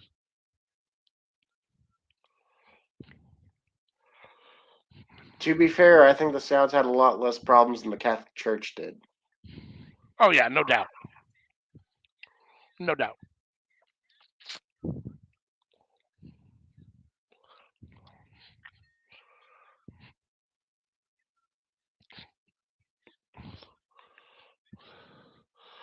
All right, it looks like Chris Bay is starting off for Bullet Club against Dan the Dad, who is rocking some short jean shorts and a white T-shirt that says "Dad the Dad" or "Dan the Dad" on it.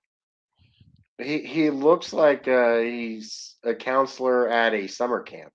Yes, absolutely, 100%. That's a perfect analogy. What is it? Wet Hot American Summer? I don't. I've never seen that one. But yeah, I mean, he looks like Meatballs, which is way before you were born. Well, the Wet Hot American Summer is a bunch of adult actors, but they're portraying themselves being teenagers. Nice. And so that's where I was thinking that from, because he's clearly an adult. He's not a Right. 18 to 20-year-old like No doubt. most camp counselors probably are. Nope.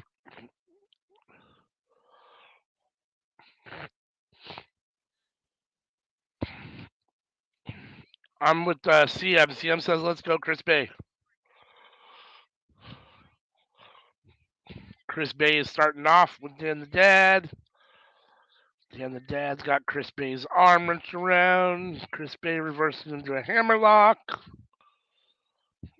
Dan the Dad's looking for a reversal. Reverses into a hammerlock.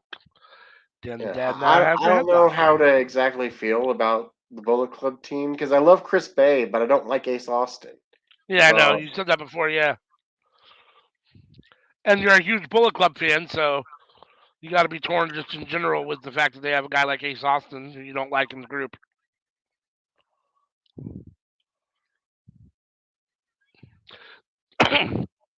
That is inevitably one of the issues with larger factions The more guys you get, the more you're bound to get someone that I don't like or someone that people don't like in the, you know what I mean? Like Mm-hmm.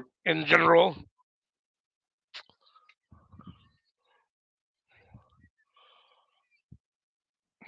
Well, Dan the Dad is having a pretty good showing here against Chris Bay. I love this. Oh, His back gave out. his back gave out on the kip up. That was awesome, dude. The gimmick. His dad back couldn't hold up. It wasn't strong enough.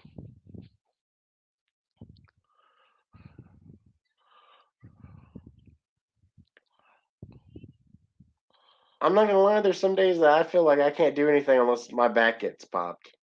Yeah. Yeah.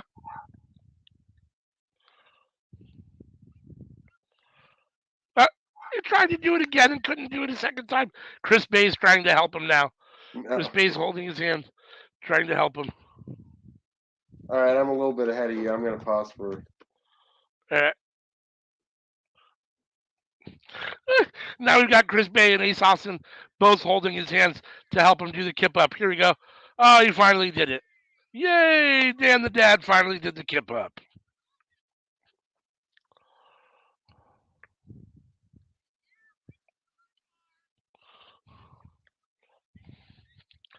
All right, Dan the Dad. Chris Bay's got him in the armbar. Dan's whipping him off the ropes. The meal I had for dinner tonight was really good, by the way. What'd you have? So I had a shrimp quesadilla. Okay. That was smothered in queso dip. Okay. Served with rice and beans. You made it yourself or you got it from somewhere? I got it from a restaurant. Nice. Thirsty Thursdays. And what's in the shrimp quesadilla inside of it? Just cheese and shrimp? Just shrimp. The cheese is on the outside. Okay. So just cheese just over the top, huh? Mm-hmm. Smothered in cheese dip. Interesting. The same dip that if you order to have with chips. Right. Is it yellow or white queso, though? White queso. Mm-hmm. Oh. Manscout's flinging Dad's Dan into Bay in the corner. Bay got out of the way. Oh, here we go. Oh, I thought we were about to have a destroyer on Manscout. Chris Bay is taking it to Manscout. Are we in for a title change tonight? I don't know. That'd be cool. CM says she hears the arteries clogging from your dinner. Hey, at least it was shrimp. Is cheese that bad for you? I don't know. Yeah, I mean, cheese is definitely, high cholesterol. It can be bad for you, for sure. Oh. But, I mean, there's good cholesterol and bad cholesterol. There is. Avocados are an example of good cholesterol. Cheese would be an example of bad cholesterol. Okay. So you're telling me I need to avoid cheese? I don't Not avoid it. I don't think avoid it. I mean, I would. I don't know that I would avoid cheese. I eat a lot of cheese, but my whatchamacallit's fine. So I don't know. Whatchamacallit? CM is calling shrimp the cockroach of the sea.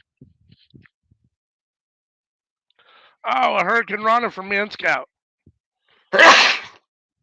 Back body drop on Chris Bay. Manscout is taking it to Chris Bay at the moment. I have spaghetti for me when we're done with this watch along for dinner. The infamous red sauce. I got a bunch of salad to eat. Uh-huh. So I'll be eating that all day tomorrow. I made a big old bowl of it. Mostly spinach. Mostly spinach. And I also got 3 chicken breasts and some sharp cheddar cheese to go on top. Nice. 3 chicken breasts, some sharp cheddar cheese. Yeah. So yeah, chicken salad. Yeah, I mean we eat that. We'll have that for dinner. Like we'll have just chicken salad for dinner. one night. I mean, there's 4 of us and a baby, so we usually, have a different, um, whatever, something new every night. And then the leftovers usually get taken for lunch by somebody or multiple people the next day. So, I but mean, the bowl I got is this large bowl, So what I figure what I'll do with it is, I'll eat a third of the bowl each time with a chicken breast with it. yeah, there you Get go. 3 large meals out of it. I'm not sure how I'm saying it that makes it funny, but I'll take it. CM says ALW saying Manscout is funny as fuck. She also says, Sammy, you look too comfortable to move. A bit, yeah. We've got Ace Austin in the ring with Dan the Dad right now. I elevated my feet. It's allowing the blood to go to my brain, keeping me more awake. Yeah, it's only 6:30 here, so and technically I just got off of work not too long ago, so I'm still awake. I haven't had a chance to go outside and smoke too heavily yet, so I'm still fairly aware of what's going on. Oh, Manscout with the double move. I wouldn't say I got I was about to say I don't think I have a buzz, but I definitely have the itis. But maybe I do have a buzz too. I can hardly speak.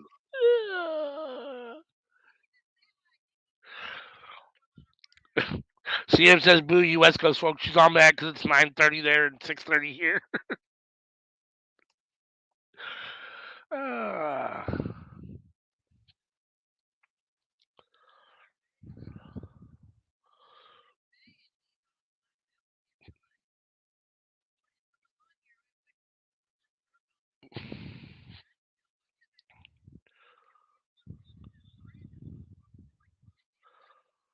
Well, okay, so we missed something here. It sounds like I can hear the announcer saying something about Manscout leaving. Oh, he's back. Manscout has a tent. Holy shit.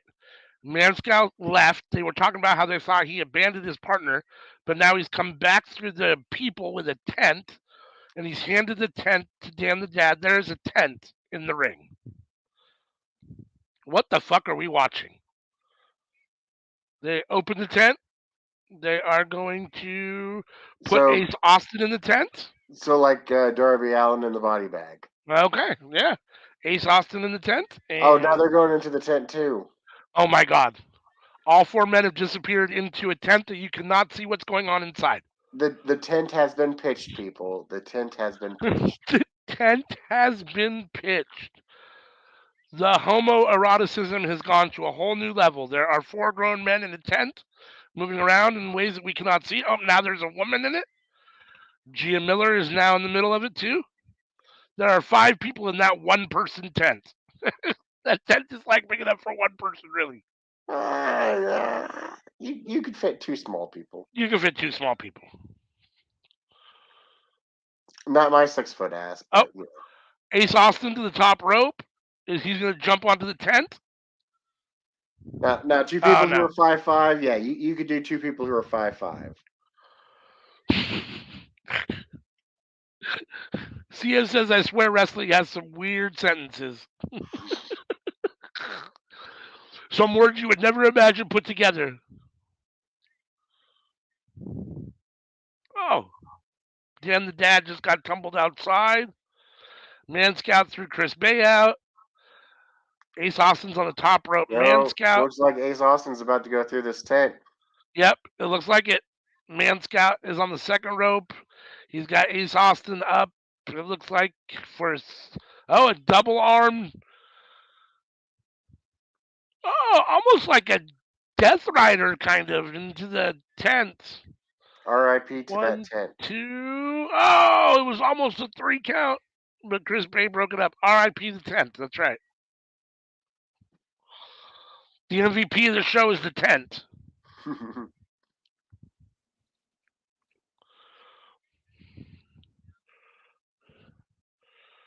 Chris Bay is kicking the shit out of Dan the Dad right now. Oh, Dan counters back with the right hand. Charges Bay in the corner, who counters. Austin in the corner. Austin with the springboard. Kick off the second rope. Nice cutter.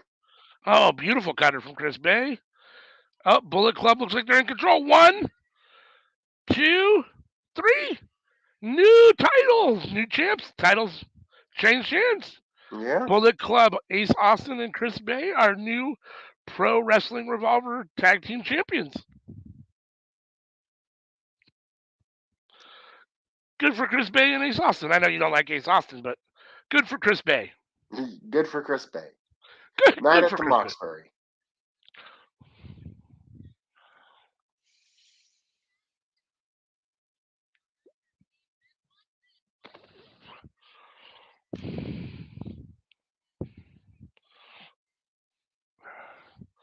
This has actually been a pretty good show.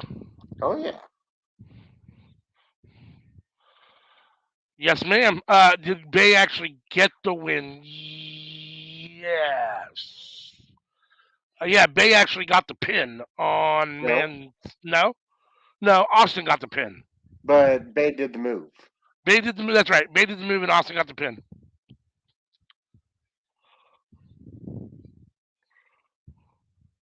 But yes, the Bullet Club won the match. They are now the new PWR Tag Team Champions.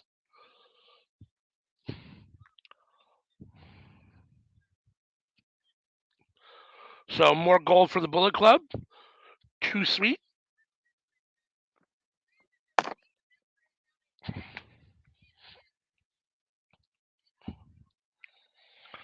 I think CM's mad that Bay had the move and Austin got the win. Speaking of Bullet Club, Finn Balor versus Cody Rhodes was pretty good on Monday. It was really good on Monday. It was very good. Monday Night Raw was solid, honestly. Mm-hmm. It's still too long at 3 hours, but it was solid. They had some good matches. I thought that Seth versus Chad Gable was good, even though I think Chad Gable should have won just because Seth doesn't need to be in another elimination chamber match for a second tier title that he doesn't need to win again for the 20th time. I'd much rather see Chad Gable, who never gets that kind of exposure, to get it. But I was happy to see Jonah beat Dolph and at least get in the match, and I was happy that Gargano won and got in the match. So overall Raw was really good. I wonder who the other competitors that are going to be in the match. Yeah, I don't know. It'll be interesting to see. There's a couple more qualifiers on Raw, I think. Or maybe there might be one or two tomorrow on SmackDown. Is it Elias and Montez Ford? I don't know. I'd have to look it up to see. Like, they had a segment on it, but I just don't remember what was said now. I'm sorry, it's been 3 days. Yeah, I don't remember who else is going to be competing, but Gargano, Jonah, Seth, Austin Theory. So far, it's it looks like it's going to be a decent elimination chamber match for the U.S. title. So our next match is going to be Billie Starkz versus Allie Katch. Who you got? I'm going Allie Katch. Who you got? I was going to say the same, but since you're going with Allie Katch, I'll go with Billie. So if you're joining us for this Pro Wrestling Revolver Thursday night pay-per-view watch-along, we appreciate you being here. We appreciate you choosing Workhorse Wrestling Network for your wrestling podcasts or streams, watch-alongs, whichever it is you join us for. If you're new here, please hit that subscribe button. Hit the thumbs up button for like this video, this watch-along. Please, you can find us on Facebook at Workhorse Wrestling Network, on our group page, on Twitter at Workhorse WN, I believe. We're here on Tuesday nights, every Tuesday night at 7:30 p.m. Pacific Standard Time, 10:30 p.m. Eastern Standard Time for the Cookout, where we talk about all things wrestling and everything not wrestling. And then on Friday nights, we have our Friday night fights SmackDown Watchalong starting at 5 p.m., usually with Anika and Sammy, and then myself and CM join at some point. CM usually doesn't come on until Rampage. I come on as soon as I can, sometime in the middle of SmackDown. And then we have Under the Radar that premieres on Saturday mornings at 11 a.m. Pacific Standard Time, 2 p.m. Eastern Standard Time. That's a pre-recorded show where we review, myself and CM review AEW Dark, AEW Dark Elevation, Impact, MLW, and BTE. Some of the lesser watched, but nonetheless important wrestling shows of the week. So yeah, hit that notification button so you can be notified every time we drop new content. Starting February 11th, we will be doing GCW Watchalongs on the True Heel Heat Twitch channel. So see us over there on I think it's True Heel Heat Gaming on Twitch for those watchalongs. February 11th will be the first one. 11 a.m. It's a Jersey J Cup session 1, and then 5 p.m. also on February 11th, Jersey J Cup session 2. So 9 days away. 9 days away. We will also be here this Saturday for NXT Vengeance. Hold on, I'll be right back.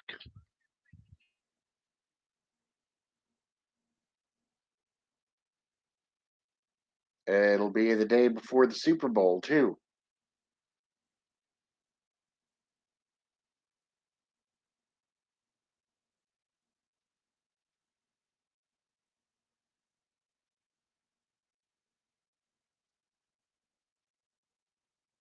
3 days before Valentine's Day. Yes, as I was saying, we will be here on Saturday for NXT Vengeance, starting at 5 p.m. Pacific, 8 p.m. Eastern Standard Time. So join us tomorrow night, Friday Night Fights, SmackDown and Rampage. Join us Saturday for NXT Vengeance Watch Along.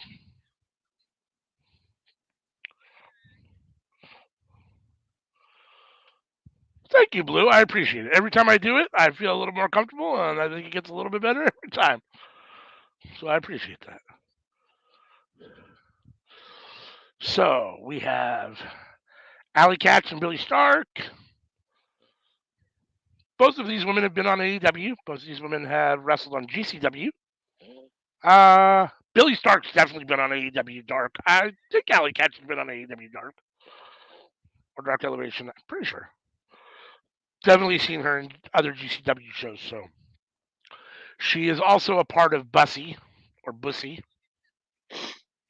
With what's his name? I'm trying to think of the guy's name. I'm drawing a blank right now. The male part of Bussy. What's his name, Sammy? You know who he is. My mind's blank right now. This is high quality wrestling knowledge here being spit at you. Allie Katch whips. No, his name. What is his name? Hold on. I'll tell you right now. I'm going to Google it. Great Google machine. Tell me.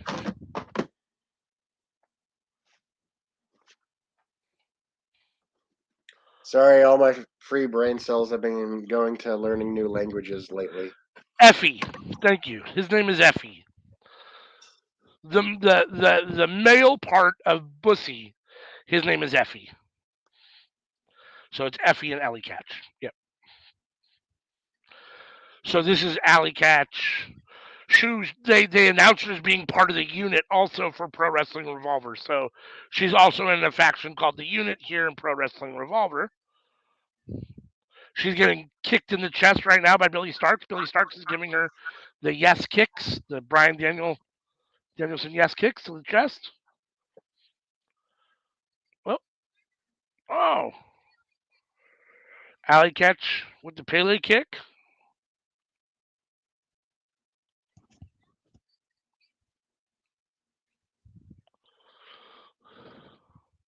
Oh. We see a little bit of life from Sammy. Sammy's getting his second wind. You can actually see his face in the camera now. Before we could just see the top of your hair. I mean, it's good hair. Yeah, nothing wrong with that.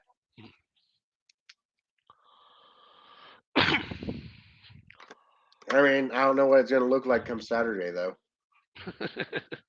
Are you going to get it cut before Saturday? I got a haircut at noon. Tomorrow on Saturday or tomorrow? Saturday. Saturday. So, everyone, tune in. Come Saturday. NXT Vengeance Watch Along. You'll get to see the new Slammin' Sammy Joe, fresh from the barbershop, fly from the beauty salon, hair do. Come check it out. It is must see. Well, I don't know if the top's Entertainment. getting done or not. I can tell you one thing for sure: the sides and back are getting done. There you go. The hair will look different in some way, shape, or form. Tune in to see how. Oh, Billie Starkz with an insecurity.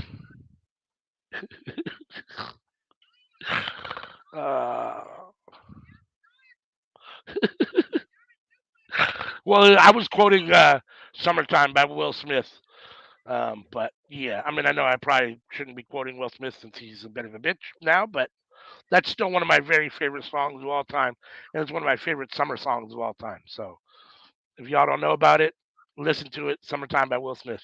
It's a classic.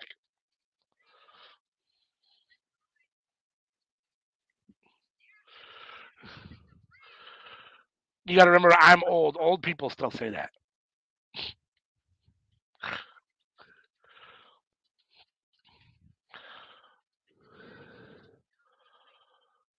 So Billie Starkz has Allie Katch. Oh, they're back to back. Struggling. One's trying to get the backslide. The other's got it. Oh, backslide. Billie Starkz 1-2. Starkz is up. Oh, big knee from Allie Katch. Starkz is down. There is another door in the corner here. It's propped up in the corner. I'm assuming we will see somebody go through that door here shortly.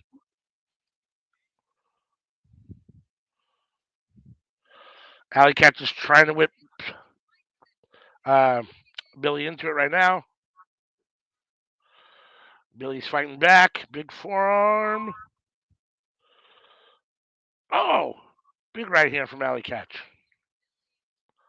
Billie misses off the ropes. What are we going to get here?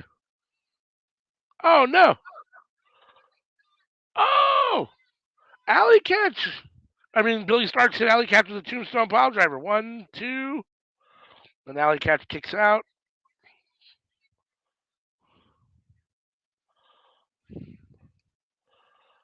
That was a nasty tombstone pile driver.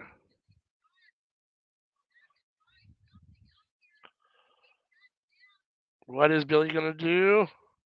Oh, kicked her in the face. Kicked her in the face again. 3, 4, 5, just for good measure. 6. Oh, Allie Katch with the big forearm.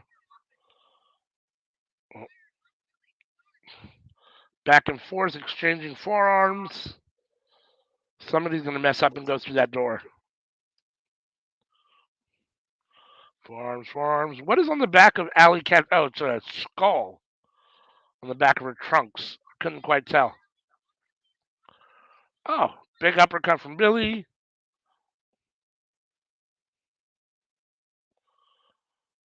Oh, big knee. Allie Katch. Billie K. Or Billie K. Billie Starkz took a big knee from Allie Katch. Allie Katch hit the Michinoku driver, and Starkz kicked out at 2 and almost 3. 2 and 7/8.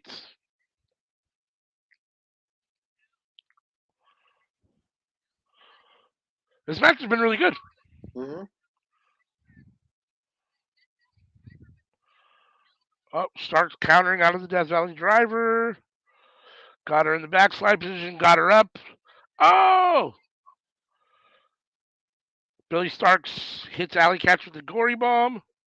And Allie Katch is in the middle of the ring. And Billie Starkz is going up to the top rope. What JT Dunn is holding on to Billie Starkz' leg, making her unable to jump off of the top rope. So the unit has come to the aid of Allie Katch.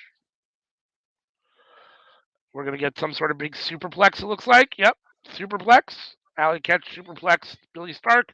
And now rolling Death Valley driver through the door.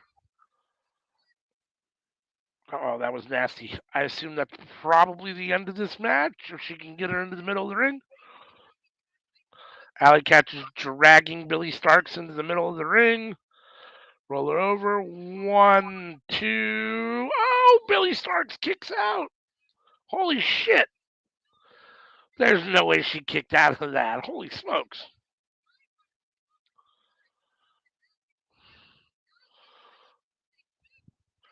Allie Katch is berating the referee for a slow count. While JT Dunn is in the ring, he's about to. Oh! Billie Starkz moved and JT Dunn hit Allie Katch with the chair. Pump kick to Ding, JT ding, Dunn. ding. He's out of the ring. Billie Starkz is going up to the top rope. Billie all the way up. What are we getting here? Swanton bomb, Jeff Hardy style. And the pin. 1, 2.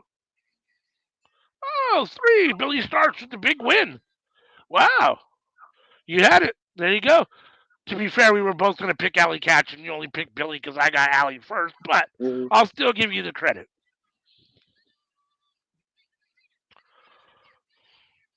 Oh, shit. Marina Shafir is in the ring.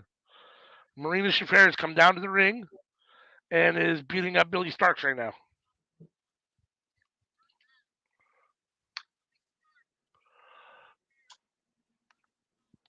Is her husband still with AEW? Who? Roderick Strong? Is he with AEW? I thought he was Oh, still with NXT, my WWE. bad. Yeah, I think he's still in WWE. I mean, I think he's still in NXT. I don't know what I haven't watched NXT in a while, so I haven't heard his name mentioned. So I don't know if he's been off I TV for a while pretty now. But regularly watch NXT, and well, I mean, although I regularly watch it, I only half pay attention. yeah, no, I know he's in NXT, but like I said, I haven't heard his name for a while, so I don't know if he's been off TV for a minute or not. But I mean, because he was part of Diamond Mine, yeah, I mean, yeah, and then but now he's when not. yeah, I mean Stokely's gone. Obviously, the Creed brothers are doing their own thing. I mean, that Dynamite basically went away, so I don't know. I think he's basically been off TV for the most part since the breakdown of Dynamite or the dissolution of Dynamite.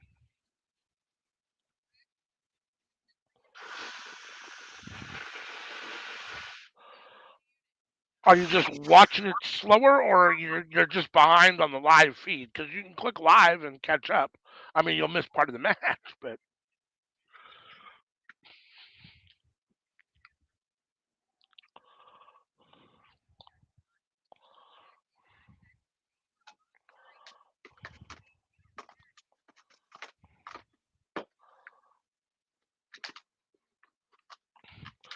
all right. This was the match I was most excited about. We get Shelley, who is the defending Pro Wrestling Revolver Remix title holder or champion, and versus Rich Swann for the Remix title. I don't know exactly what the Remix title is because I'm not super familiar with Pro Wrestling Revolver, right? But this is the Pro Wrestling Revolver PWR Remix title that they are wrestling for here. Again, this was a match I was most excited for. I love Shelley and Rich Swann, so this should be a banger of a match. My cat's playing with a plastic bag. There you go. Excitement. I wish I was as easily entertained. No doubt. Me too.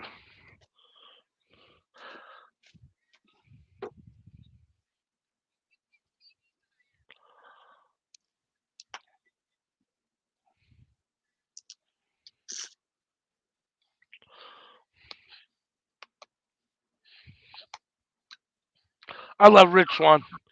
All night long.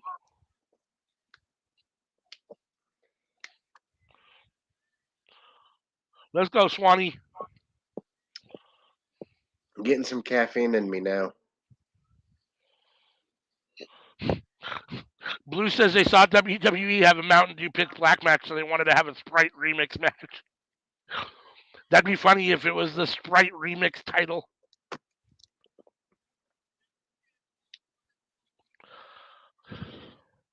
Eventually, every title in wrestling, that's what they need. They need a promotion where every title's sponsored by a product.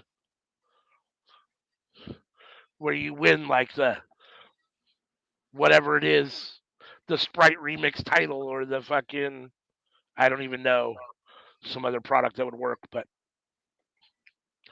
dude, you could have the Blue Chew World title. The Blue Chew over 40 World Championship.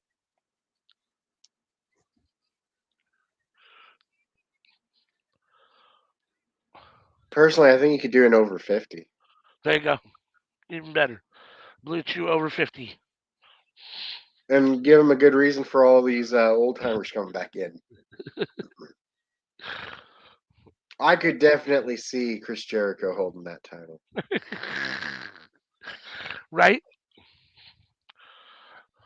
Lady Sex God is the Blue Chew champion.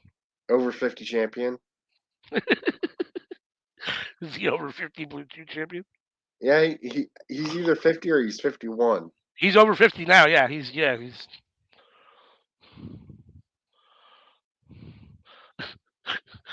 Jericho is on a cruise ship though. Yeah, but only for a few days.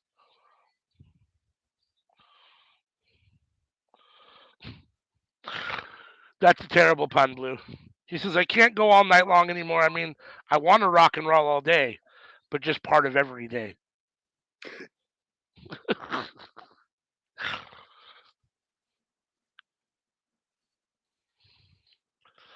Alex Shelley. Yeah, I'm too old for that shit. to party all night long? And every day? Yeah. And every day?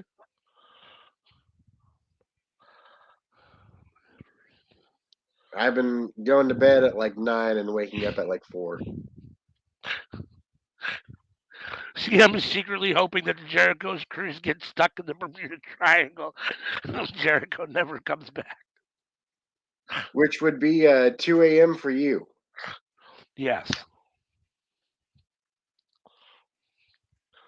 Yes, yes, yes. I imagine you'd be pretty pissed off if you were waking up at 2 a.m. every day, huh? Yeah. Depending on the reason, yes. Well, I mean, there's nothing to do when it's that early. Besides work out.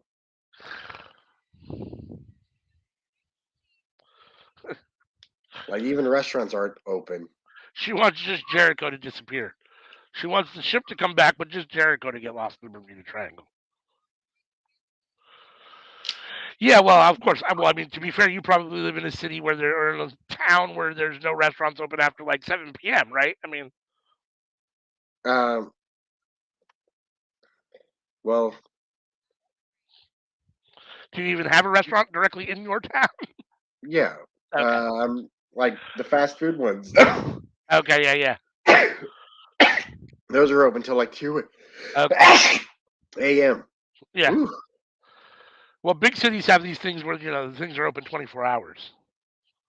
Major cities have a lot of places that are open 24 hours, so. Oh, yeah. We're like 20,000 and then like another 10 for the college. Okay. What college are you? Which college is it? S&T. Missouri Science and Technology. It's like the third best engineering school or something like that. Huh. Interesting. I did not know that. I mean, MIT's number one. Right.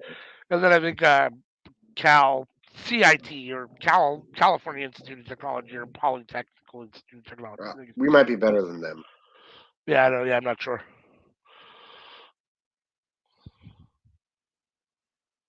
So my volume is down, but Alex Shelley currently has 1, 2, 3, 4, 5 guys in the ring holding. Are they all holding a title? What's going on here, Sammy? What are we watching? Are Do you these have any like idea? his students? I don't know what they are, and why is there 5 title belts? I'm gonna mute myself and turn the volume up so I can hear what's going on. Hold on.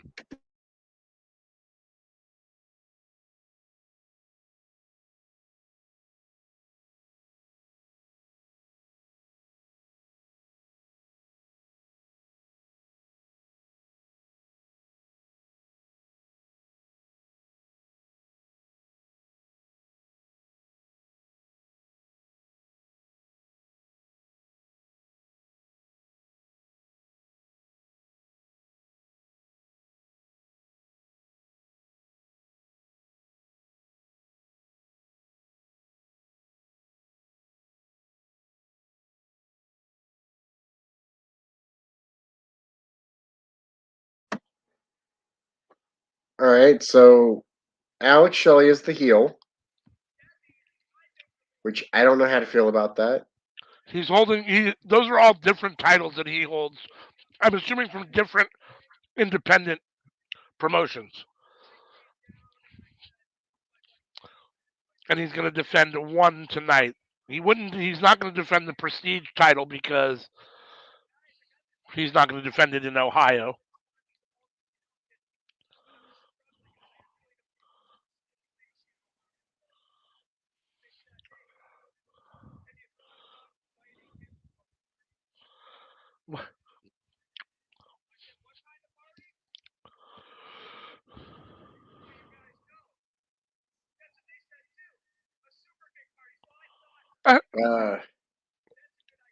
Probably my biggest hot take I've ever made Yeah, was I said I like the Time Splitters better than Motor City Machine Guns. that's a terrible take. That's a terrible take. I mean, don't get me wrong. Kushida's amazing, but the Motor City Machine Guns are one of probably. I mean, they're easily in the top 10 greatest tag teams of all times, and I don't think Time Splitters are in that list. Like they don't have enough longevity. They haven't done enough. Like I mean, and I yeah, I mean I like Kushida, but I'm a Motor City Machine Guns fan myself. I was a big fan of Kushida, and like when he went to NXT, he never got the rub he deserved. Oh, most definitely not. No, no, no, for sure. And they had him do a bunch of dumb shit. I mean, nothing like Jacket Time with Ikemanjiro. Like, what the fuck are we Mm-hmm. doing? Like, come on. Like, the whole reason he went is because he didn't want to be in the juniors division anymore. And then what they do, they created a cruiserweight division and put him in that instead. Yep. And then put him on 205 Live where nobody got to see him. Yeah. No, they definitely fucked up Kushida for sure. But, again, that seems like classic WWE. Very rarely have they taken guys that have been really good in other promotions, brought them over, and had them be really good in WWE. Like, those are few and far between. Usually, they bring them over and they toil in the mid card at best. The one exception I can think of is Karrion Kross. I guess. I mean, he hasn't really had a whole big push either. I mean, I don't know. I mean, Well, what I mean is that like when he came in, I feel like he was treated as a bigger deal than when he had left Impact. yeah, yeah. No, I suppose I could see that. Yeah.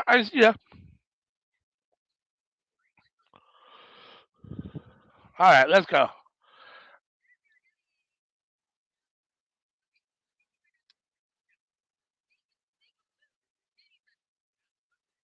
Hold on. Oh, could say it about Asuka.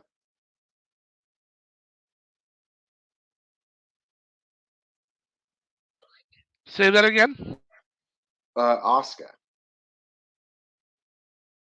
They treated her like a big deal when she came in. They did. They did.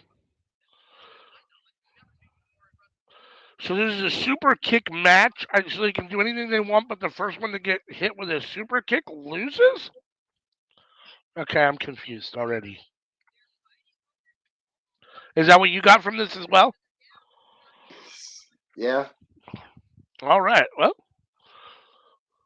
being with as often as super kicks are hit all the time, like you would think this would be over already. No joke. A lot of I love matches, that's the first move that's made. I love how when they do stupid shit like that, where like, oh, you know, it's a submission, whatever, and whatever the case may be, they do some dumb stipulation, and of course, like that's something that they do all the time. Like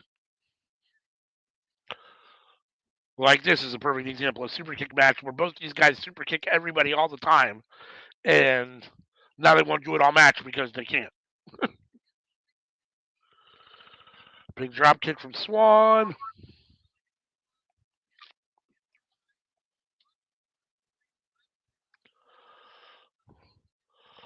Okay, you can't hit a suplex and pin them. It has to be a super kick as the finisher before the pin. Okay, so the super kick itself doesn't end the match. It has to be a pin from a super kick. So that makes more sense. Oh, cannonball from Rich Swann on to Alex Shelley outside of the ring. Is this the main event? I don't think so. Let me look here at the list. I think there might be one more. I believe there's one more match. Okay. I believe there's the first time ever no DQ trios match, the Rascalz versus the Second Gear Crew.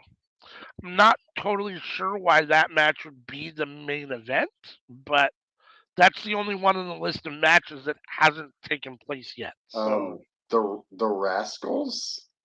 yeah, Trey, Miguel, Zachary, Wentz, and Myron Reed.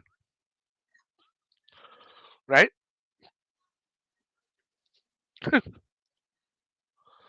So again, I'm not totally sure why they're getting the main event over like this match or a title match because that one doesn't. I don't think it was for the titles. Let's see. I mean, when you say the Rascalz, the only name out of that group that clicks to me is Trey Miguel. Right. Yeah, I don't know. Zachary Wentz, I think, is a new. I don't even. I'm not super familiar with him. I think I've seen him before. I mean, Myron Reed is normally normally wrestles in MLW, um, and he's part of the Boombaye Fight Club in MLW. But I didn't know that he was part of the Rascalz here for Pro Wrestling Revolver. So these guys are locked in a. What the hell was that? Was that a figure four that they rolled all the way out of the ring in?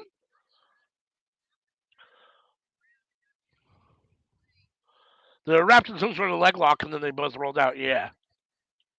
Man, a lot of this feels like Halloween theme with all the orange and black going on. It does. It does feel like that, right? I agree. I like Hot Fire Myron Reed, the young goat. I'm a huge fan of Myron Reed. I'm anxious to see him on a bigger stage. I don't know why he hasn't had, a run at maybe in ROH or AEW or something. I don't know what's holding him back, but he definitely needs one. So Shelley and Swann has been good, as you would expect. They're outside of the ring, exchanging blows. Oh, big reverse kick to the midsection. Shelley is down. Swann is stalking him.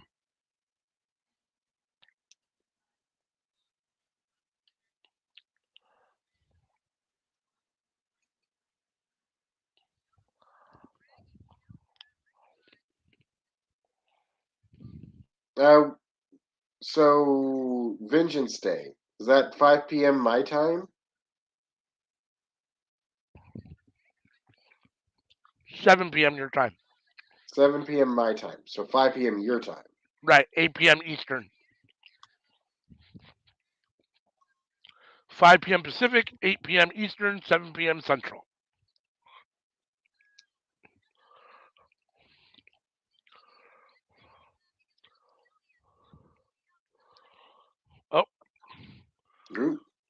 And I this thought is he slipped. super kick from Rich Swann. Oh, Swann. Oh, Swann. Oh, it looked like he slipped, didn't it? Yeah. It looked like Swann. Yeah, it looked like Swann slipped off. It looked like he was going to do some sort of springboard off that top, off the guardrail, and then slipped a little. Yeah. It wasn't a bad botch. I mean, he made it look okay, but yeah, he slipped for sure.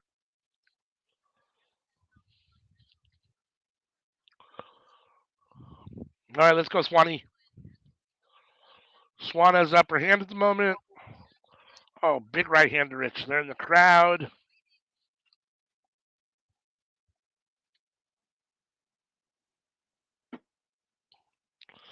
Peace. Thanks for hanging in as long as you did, Blue. Thanks for joining us. Thanks for keeping the tab open.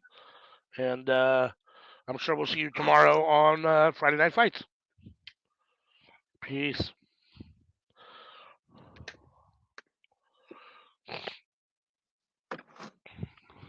Oh. Alex Shelley slammed into the Night at the Moxbury sign. Oh. Thrust kick to the stomach. Oh. Swann went for a tornado DDT off the wall, blocked by Shelley. Countered by, yeah, I guess he atomic dropped him on the steps? What did he do? He dropped his knee on the step? I kind of missed exactly what Alex Shelley did to Rich Swann there on the step, but Alex Shelley taking off the wrist tape, and now he's choking Rich Swann with the wrist tape. This is... All right, I'm giving this match of the night. You're giving this one the match of the night so far, huh? I feel like this has surpassed the Yuta match. Which surpassed the Evil Uno match. Which surpassed the Scramble. Yeah, this match has been really good so far. I'm curious to see how it ends, and if they give it a couple more minutes here, it'll probably be my match of the night. Right now, I still really like the 6-pack or the Scramble. I thought the Scramble was really good, and Yuta was good. Well, I wasn't considering the Mox match though. Oh yeah, almost forgot about Mox and Jacobs.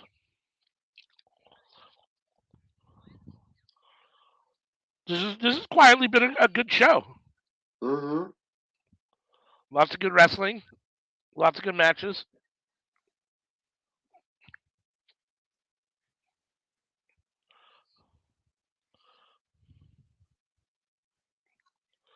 Oh, Dragon Screw in the ropes. Whatchamacallit? Alex Shelley with the Dragon Screw to Rich Swann in the ropes. Alex Shelley going up to the top rope, or is he going for a springboard? Going up to the top rope. Rich Swann's in the ropes. Oh, big knee from the top rope. Alex Shelley is in control at the moment.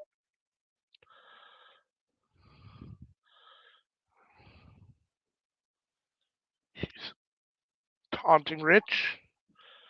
He's got his legs, got his arm. Oh, he's going to wrap him up in a pretzel. There you go. He got him in the pretzel.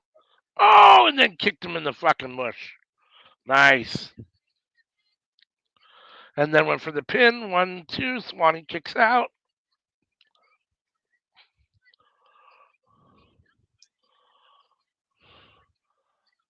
Alex Shelley's back on the attack. What is he doing? Poking himself in the eye? Getting ready to do something here? What do we got? What the fuck is that? I swear I've never seen that move. Have you seen that move before? Bless you. Thank you.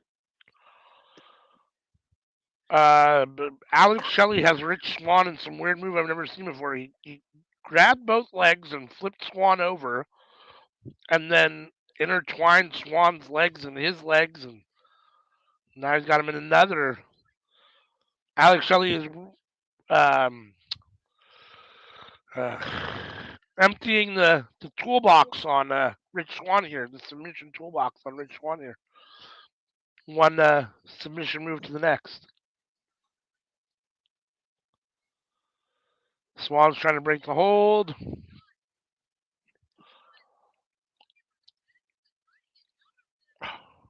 Finally, right hand gets Alex Shelley off of him. Their feet are free.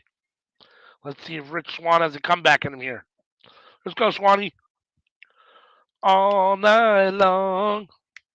All night. Let's go, Swann.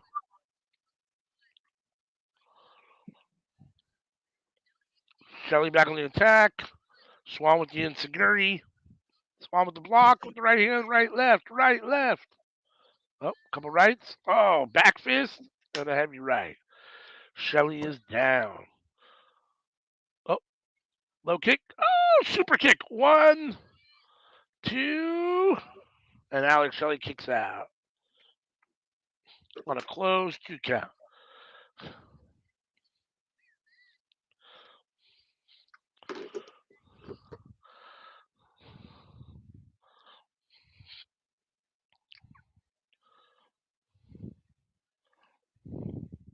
Oh.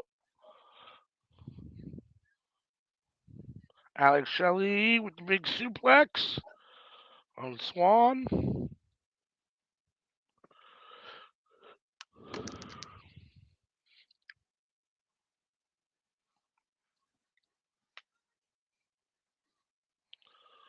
All right. I Oh, figured I'd get the cat in frame. there you go. Shelley with the kick to the back. Tried to go for the super kick to the front.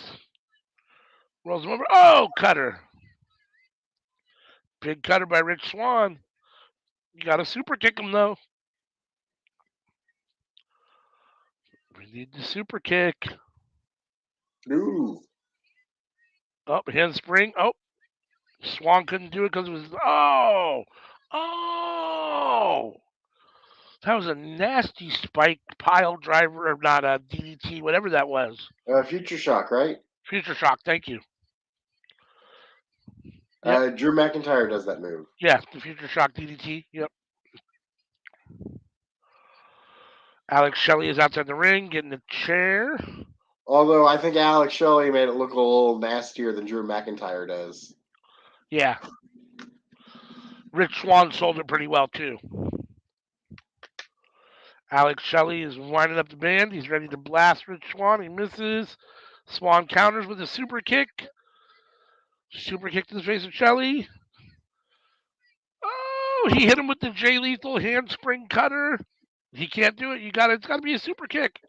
Oh, I think the story of it, the DDT, yeah, was Jake Roberts said that he went for a suplex, but he was standing on the guy's foot.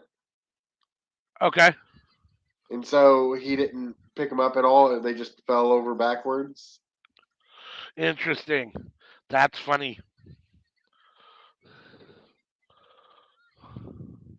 Oh, that was so close right there. Which I imagine back in the day, that's probably how a lot of wrestling moves came about. I'm sure. Try to do one thing and end up doing something different. And it's like, oh shit, that works too. Oh, Swann off the second rope. Missed I don't know what that was. Oh, Shelley to the knee. Super kick. And Shelley 1, 2. Swann kicks out. Oh my God, what is Shelley going to do? Shelley's got the chair and Swann's knee pinned down. And he just blasted Swann's knee with the chair. And now he's got Swann's leg in the chair. He's going to break Swann's leg. Break his leg.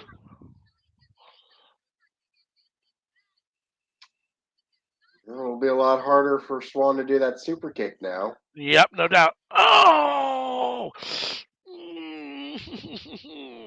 That's so nasty. This match has to be all but over. Come on, Alex. There we go. Alex Shelley's going to hit the super kick. It's got to be over here. Oh, there it is. He goes for the pin. I don't know 1, if Alex 2, Shelley had to do all 3. that. I'll be right back. Alex Shelley could have put him away without stomping on that chair to his ankle.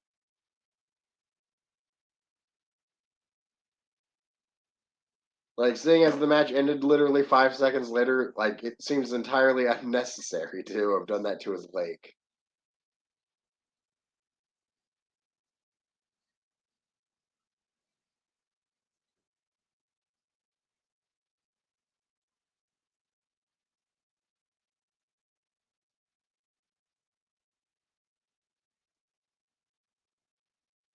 But Alex Shelley retains all of his titles.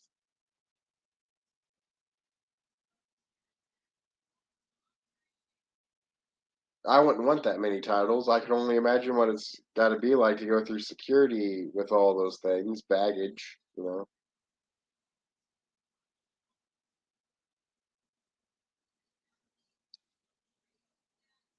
Like, I feel like if you have that many titles, you just got to drive to the shows. You can't take a plane.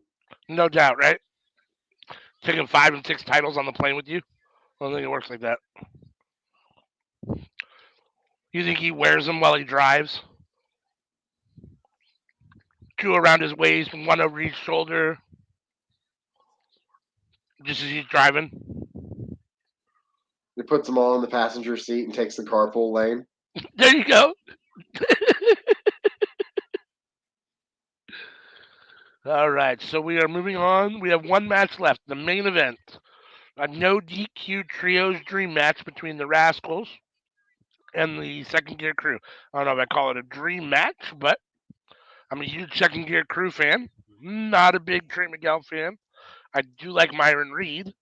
This isn't really the Rascalz that we know, but it should be a good match. This will be the final match of the night. I am, again, kind of surprised that this is the final match of the night, that's the main event. I'll be right back. Sounds good. Alex, Rich Swann being carried out of the ring, not carried out of the ring, helped out of the ring by the ref after taking that brutal beating to his knee and leg.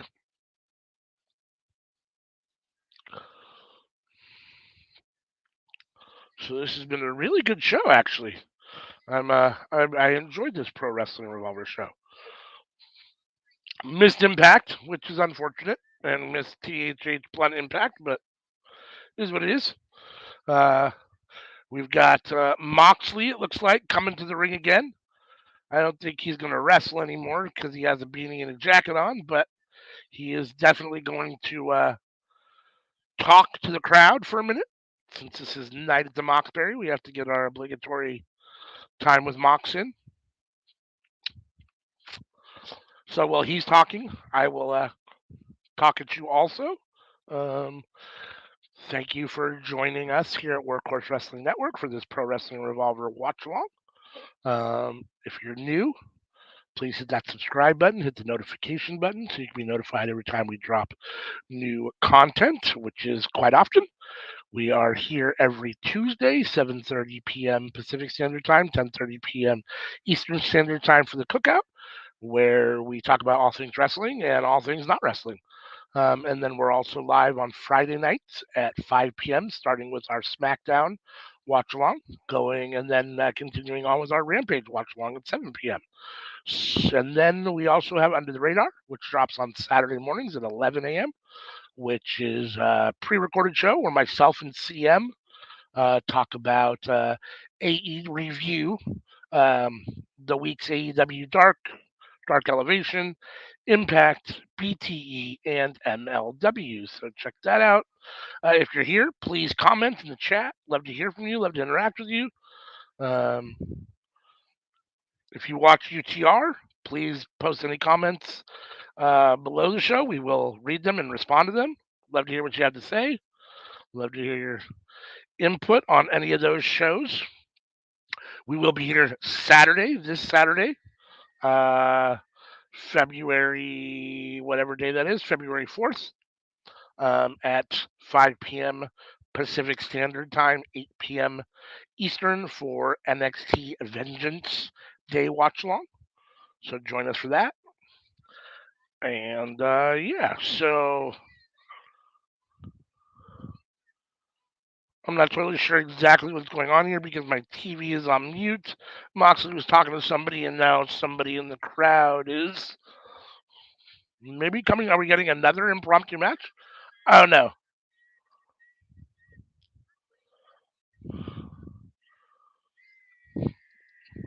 We are getting ready to start the main event. Man, why is this dude dressed up like the Joker? I.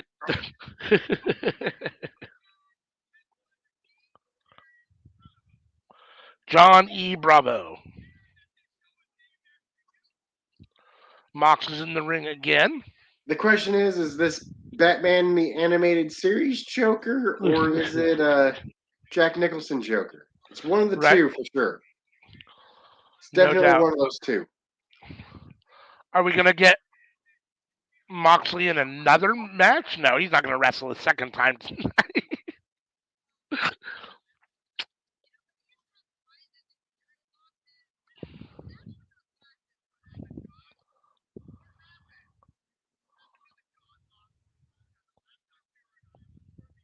Okay, it's Jack Nicholson. It's Jack Nicholson.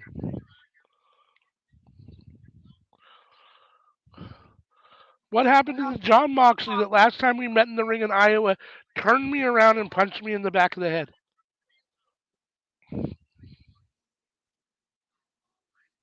Well, actually, you know what? I'm looking at the animated series one, and it looks like the same outfit too. Yeah.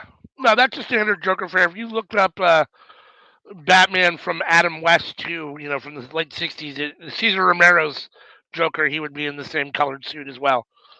Well, no. Red jacket for Cesar Romero, wasn't it? I think it changed at different times, but yes, it was red. But I think he had different colors at different times, if I'm not mistaken.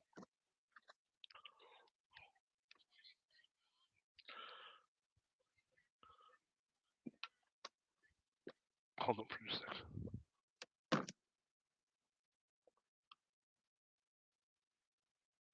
Moxley, Moxley, Moxley, Moxley, Moxley, Moxley, Moxley.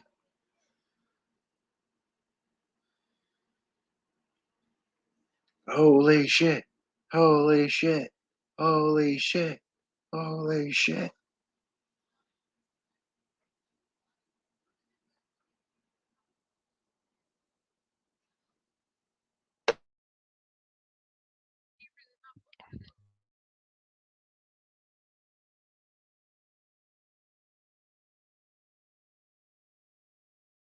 Can someone give Moxley a working microphone?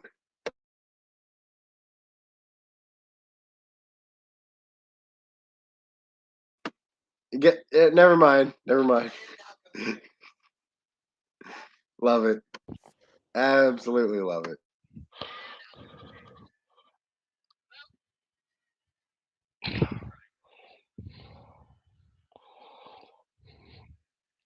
No second match for Mox. Mox just kicked him and threw him out of the ring.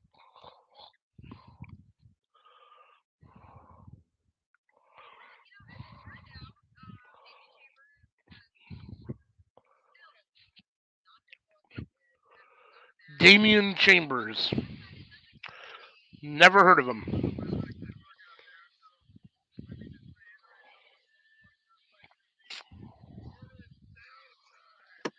It's time for the main event.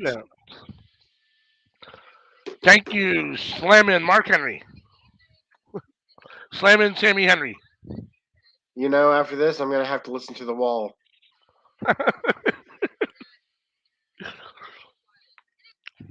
I'm going to say it, one of the best wrestling themes we ever got.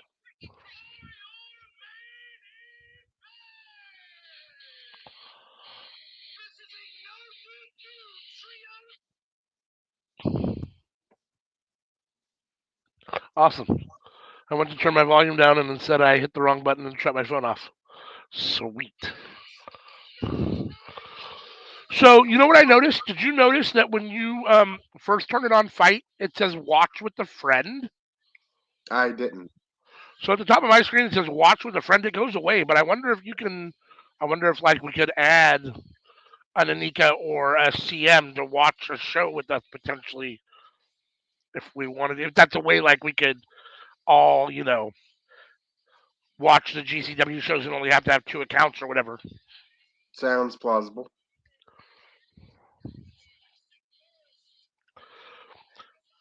The Second Gear Crew.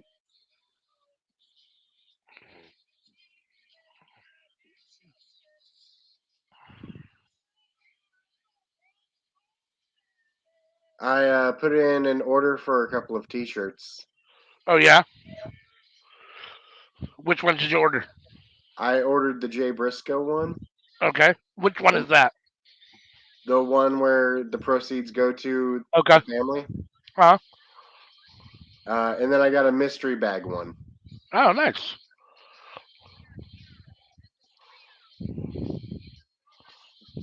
Yeah, it's only like $10. I was like, yeah, let's just get something random. Yep.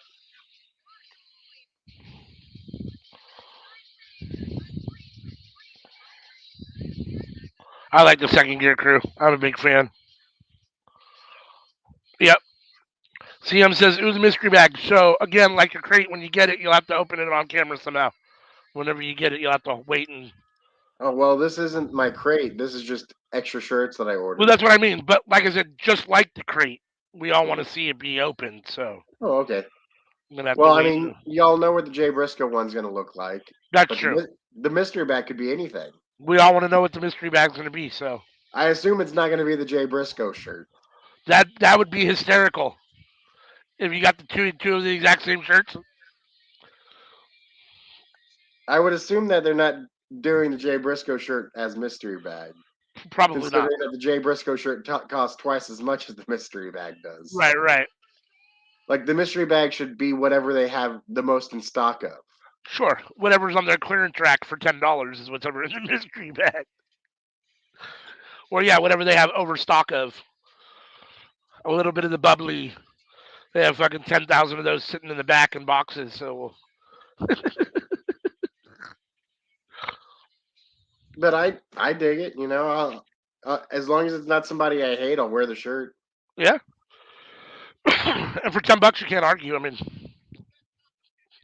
plus you get the enjoyment of the excitement of not knowing who it is and being excited, especially if it's a cool shirt. Like, I mean, or you could go to Goodwill and get a T-shirt for $5. But yeah, it's probably not gonna be a wrestling shirt though. I don't see too many wrestling shirts. Plus, those shirts are used; they're not new. No doubt. So, new shirt for $10 or a used shirt for $5. Those are your cheap options these days. I don't know about Walmart, but I don't know if you can get a shirt for less than 10 unless it's, a Hanes white tee. Yeah, I mean you can get like single colored T-shirts, and they're not always white, but yeah, for $8.99 or $9.99 or whatever, depending on where you're at, $7.99 probably. Which apparently most people prefer those, which I don't understand. Just the plain colors. Yeah. Yeah, I tend to wear plain colored shirts. I'm not a big depends on the logo. Like I wear teams. I wear Cowboys and Giants, San Francisco Giants and LA Lakers stuff, but beyond I don't own one wrestling shirt. Like I always wear the graphic tees, and my sisters have told me that it's like clothing for kids. Yeah, I'm not a big graphic tees guy. My wife is. My wife wears lots of graphic tees. She's got ones that say nope and not today or don't talk to me till I've had my coffee. Those kind of shit. She likes those kind of shirts. So.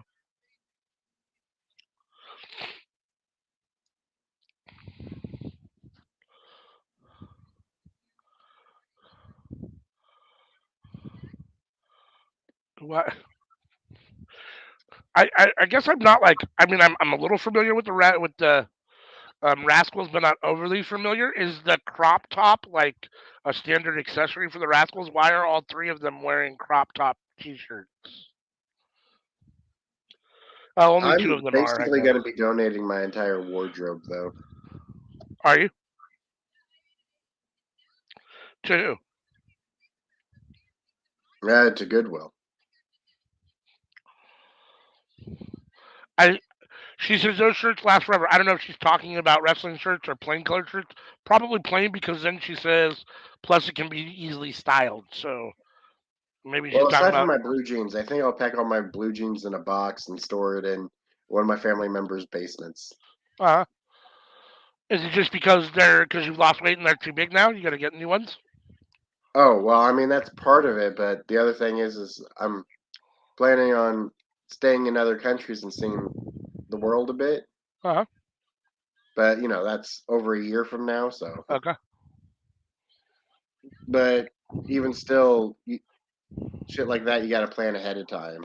Oh yeah, no doubt. Where are you planning on going? I'd like to go to the Philippines and Thailand, Okay.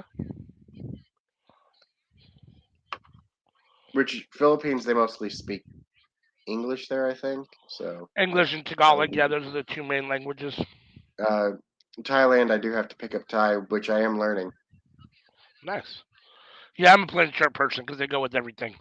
I've got them in every color: red, blue, black, white, gray. So they're interchangeable I, with anything. I mean, I'm I'm only fluent in English. I know enough of Spanish to get by, though. I've been to Belize and Cozumel and Okay. Cabo and a few other places.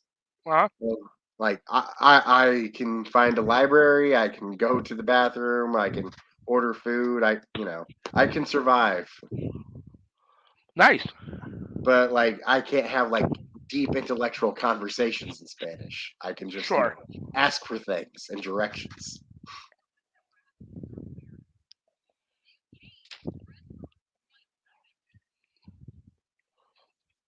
The announcer said, "Look at what the Rascals are wearing. They came dressed for a fight. Why? Because they're in crop tops."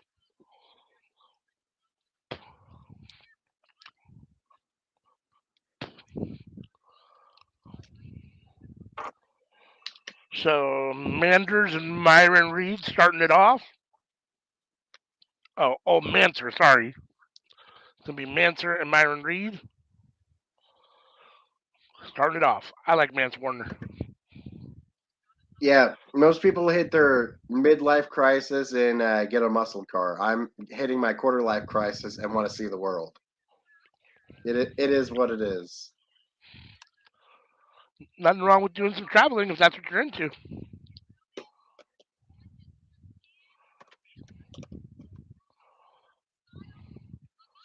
All right, all six men are in the ring now.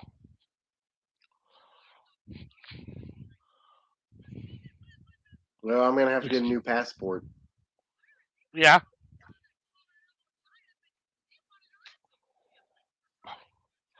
Yeah, those Yeah. things are only good for a decade, and I think it's if it's not been 10 years, it's been close. Yeah. What was the last place you went internationally? Oh, last place I went was probably the Cabo trip. And how long ago was that? Oh, high school.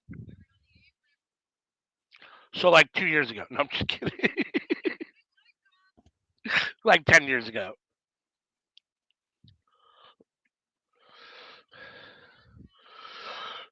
So all three Rascals are in the ring kicking the shit out of Mance Warner right now.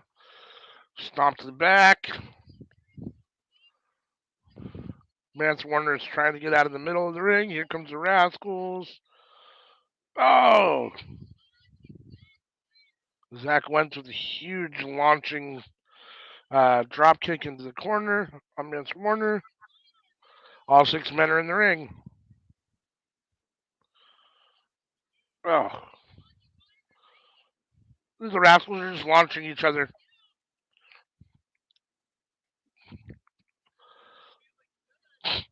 CM says, well, now I feel old. Yeah. I don't want to hear it. Compared to me, you're still a child, CM. I don't know why CM would feel old.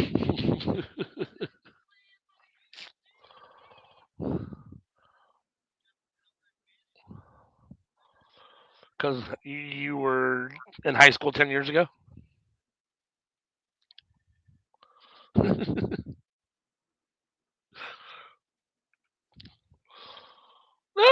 Matthew Justice is riding him like a horse.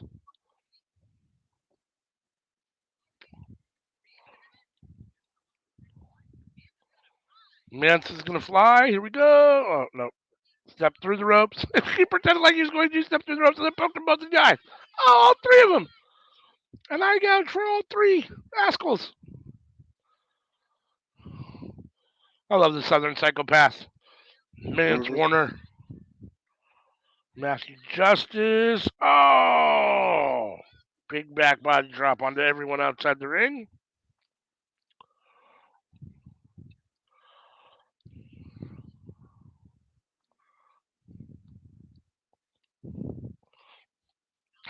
CM says 10 years ago I was graduating college.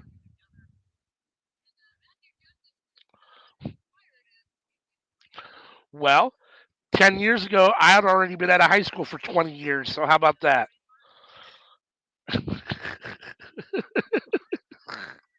10 years ago I was already over 35, so how about that?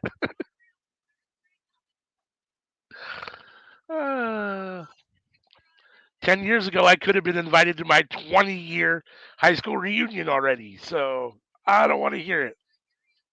Yeah, no one invited me to the 10-year reunion. Like, I don't know if my year did a 10-year reunion or not, but like if they did, they didn't invite me to it. I definitely wasn't invited. I mean, I get on Facebook and like there's a Facebook group page for my class, my year's 20th reunion that they did in 2014. I wasn't invited, and when I look at the pictures, like there's like 5 people I notice out of like the whole 500 pictures on the page, and I'm like, damn, I don't remember any of these people. Like none of these people look familiar to me.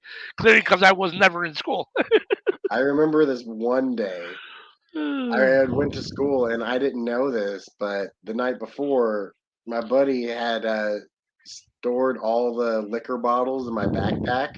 Nice. And so I went to school and I threw my bag down. One of those bottles busting open and Oh, got all over my books and notebooks and everything. But there was nothing I could do. I couldn't take it out. I couldn't clean it up because, it's a bunch of liquor bottles in a high school. Like, yeah. What are you gonna do? I just had to try and get through the day without anybody smelling it. CM said her class reunion was at dinner, and she said, "Nope, not going." But she did ask if we could see any of these folks on AEW who haven't been yet. Um, and this match specifically, I think Mance Warner would be good on AEW. I think he's been on Hmm.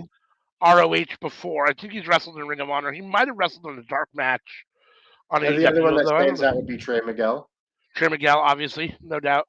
Um, but on this show, there have been a couple guys that I thought. I mean, I think Gringo Loco is a really Oh, good wrestler. Trey Miguel versus Orange Cassidy. That'd be a match Yeah. for the All Um, Atlantic. uh huh.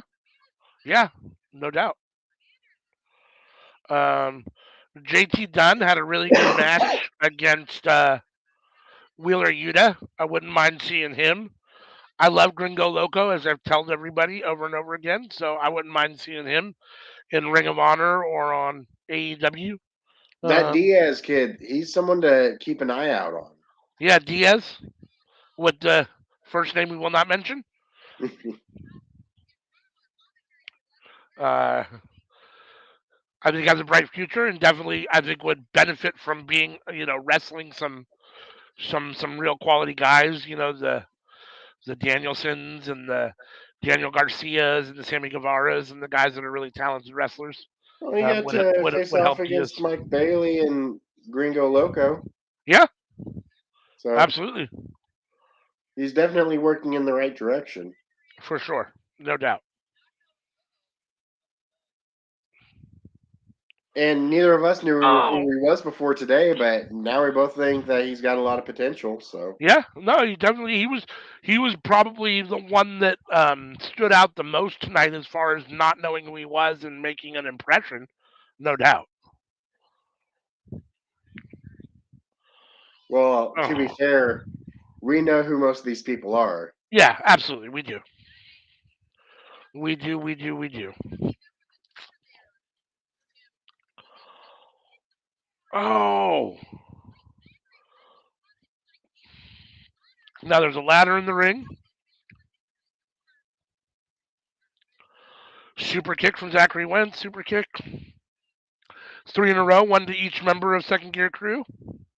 Yeah, Now too bad Wentz you has can't the pull off that move when playing the games. yeah. Now Wentz has a ladder on his head, and he's spinning and hitting everybody from the second gear crew with the ladder. You know, I would love it if somebody would do that for a battle royale. Just as soon as it starts, just slide under the ring, grab a ladder, go back into the ring, just put it on, just start spinning around. That'd be awesome. But the only time the ladder's been grabbed out was R-Truth, and he only did that because he thought it was a Money in the Bank match. Right. Mance Warner's busted open. Myron Reed, with the cannonball onto Mance Warner on the ladder. Man, I miss R-Truth. Ooh, that had to hurt. Yeah, what I really think is a travesty is that Ron Killings was such an amazing wrestler, and then WWE turned him into basically a joke as R-Truth. I mean, I'm an R-Truth fan, but it's kind of a shame to think of what Ron Killings was and what he became. Like, hey, if he's happy with it, and he must have been because he stayed for a long time and collected that check, so he must have been fine with it. But it's just, I don't know. It was a little disappointing for me as a Ron Killings fan. I mean, I feel like if Kurt Angle wasn't an Olympic gold medalist, he'd probably be in the same boat. Yeah. Yep. He'd probably just be seen as a comedy guy.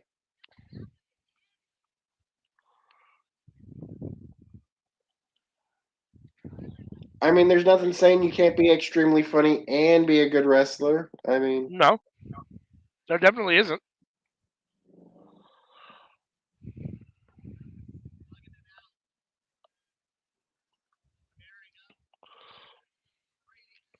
No doubt. Always.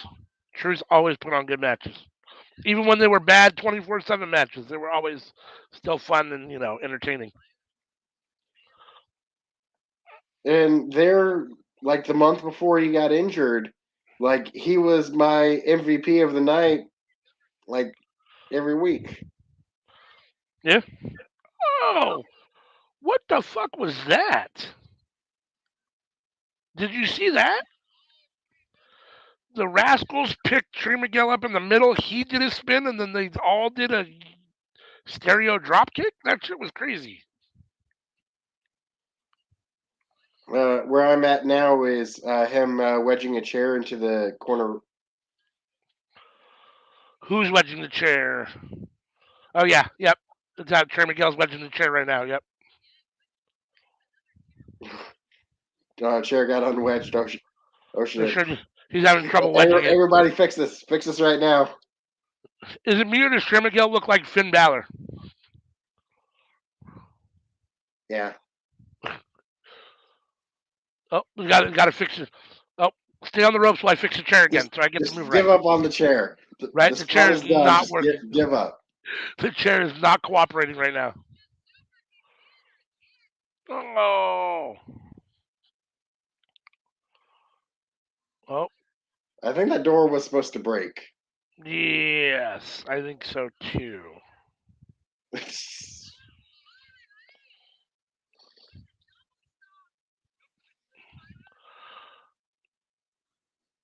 Oh, yeah. I had to look away. Oh! And they just throw it on him. They just drop the door on him.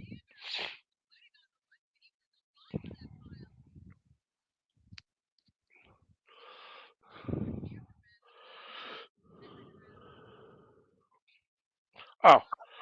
Chair shot. Master Justice blasting the Zachary Wentz with the chair. There's just too much debris and too much carnage to tell you guys what's all going on. Myron Reed is busted open. Mance Warner's busted open. Mance Warner just put a door on the second rope and on a chair in the middle of the ring, so they're going to try to do something there. They've got Trey Miguel laying on it. Oh, Zachary Wentz, I'm sorry. That's Zachary Wentz laid out on the door, who's also bloody. Oh, they're gonna try to lay all three men on that door. No, they're not. What are they doing here? Mm. Mm. Mm. What the fuck are they doing here? Oh! Oh! Oh, psycho knee. 1, 2. Oh, Myron Reed with the 450 to break it up. Bless you. Bless you. Thank you. Absolutely spectacular. Holy shit. This match has been really good, too. Myron Reed on Mance Warner. Oh, my God. The cutter off the apron. Holy shit. That was fucking insane. Oh, they went through the table, too? No.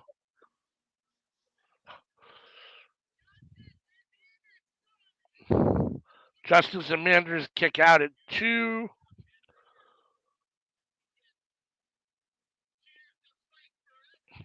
The crowd is into this. They're loving this. Fight forever chance. Holy shit chance.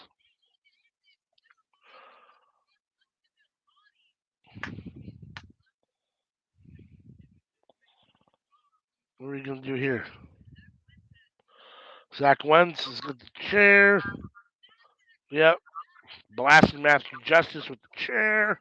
Is it wrong that I basically decided the countries I wanted to visit because of I tried the food and I thought it was delicious?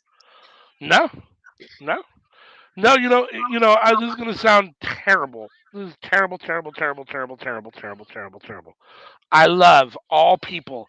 I have no issues with anybody, any way, any culture, any walk of life, or anything. Me personally, if I was traveling, I'm not traveling to any third world country or any country where English isn't the primary language. I'm just not. I just don't. I'm not interested in, like, the Philippines and Thailand don't interest me at all. Like that, I'm not interested in the continent of Asia at all as Well, far as I have a traveling buddy goes. who is from Brazil, but Portuguese seems so difficult of a language to learn. Yeah. Yeah, I don't know. The only language I know a tiny little bit is Spanish, and I only know the swear words. Oh! Holy shit! Trey Miguel off the top of the entrance cage thingy, whatever that is. Stanchion? The sign stanchion? From about 15 feet up onto everybody. Miguel rolls Manders into the ring. 1. There's no ref. There's no ref. 1, 2. Oh, he kicked out.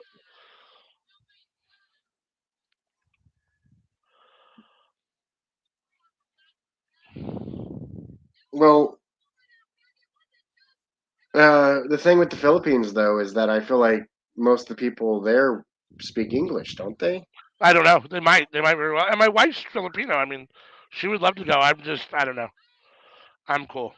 Plus, the plane flight's like fuck 20 hours or something. Double stomp. 1, 2. Oh, he kicked out.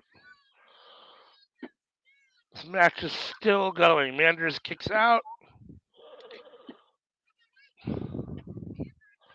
Like, the only places I'm really interested in going, I want to go to England. I like to go to Scotland.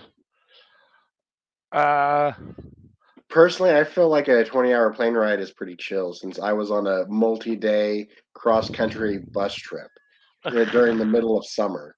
uh, Like, that was hell, and I never want to do that again. Yeah, I mean, I've never been on multi-state bus trips, but I've been on plenty of Greyhound bus trips that have been miserable. Actually, I have been on a multi-state. I mean, 2 states. I rode the bus from Oregon or from California to Oregon. So I went California, Arizona, New Mexico, Texas, Oklahoma, all through the middle of summer. And Oklahoma was hotter than all those other states. Yeah, no, fuck that. That's terrible. Like half the trip was in the triple digits. Yeah, that's terrible. With no air conditioning probably on the bus.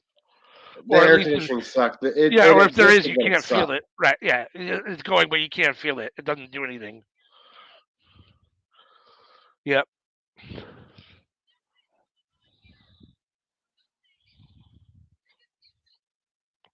What the fuck are these guys doing? These guys are inside the little cage under the scaffold? Another thing is that when we got to Oh, the they're moving Oklahoma the stop, scaffold. What the fuck like are it they was like doing? a 6-hour wait for the next bus to come through to take us the rest of the way. Yeah. And there was only like 4 seats inside. Uh huh. So of course I wasn't gonna take one of those 4 seats from, the elderly and whatnot. So I just had to stand outside in over 100-degree weather and suffer for 6 hours until the new driver showed up. Damn, that's terrible. I assume you're watching this, right? They've drugged the Pro Wrestling Revolver sign stanchion over to the ring. Hmm. What in the fuck are they doing? They're lifting up all the mats from the side of from outside the ring. Man, they're bringing in a steel barricade too. What the fuck are these guys doing? The second Yeah. gear crew is trying to do some serious damage here. Yep, they've At got least a they're putting him on top of a door on top of the steel barricade. holy fucking shit. So someone's gonna go up on top of that stanchion and jump off of that over the ropes onto Myron Reed on that thing, aren't they? Yeah. Yeah. It's gonna be Matthew Justice because he's getting ready to go out there and climb it. Holy fucking shit. I mean, This it's is that or Myron moves out of the way last second and they just go through the table and barricade on their own. that would be amazing if he moved at the last minute, dude. Oh. Oh, they're fighting up top there. Oh! The scaffold is teetering. This has to be it, right? I don't know. Let's see here. What happens here? Here we go. Matthew Justice is poised. He's about to do it. He jumps. Why? Why? Why must you do these things Oh to my yourselves? god! Oh my god! This has been fucking insane. This main event has been crazy. Oh, I thought that was a rock bottom. It wasn't a rock bottom, though. Nope. Death Valley Driver, right? 1, 2. Oh! Oh, he burned him! He fucking set his face on fire! 1, 2. Oh my god, he fucking set his face on fucking fire! And then Trey Miguel gets the win for the Rascalz. Well, that was a hell of a match. Yeah. I mean, I'm still a little. I mean, I'm not totally sure it should have been the main event, but man, that was really, really good. That was a quality pay per view. I'm very glad that we watched that. Well, it's an indie show, and it had more spots in it than the Rich Swann Alex Shelley match. So It did. It had more spots. Yeah. So we can. I know you're tired. I'm tired. I gotta eat some dinner, so we can wrap this up quickly. But before we go, why don't you give us your final match of the night since we went through 3 or 4? yeah, I'm going with Alex Shelley and Rich Swann for match of the night.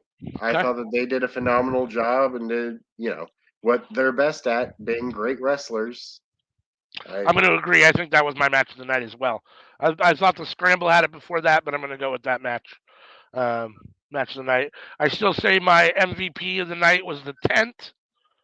And what about you? You got an MVP?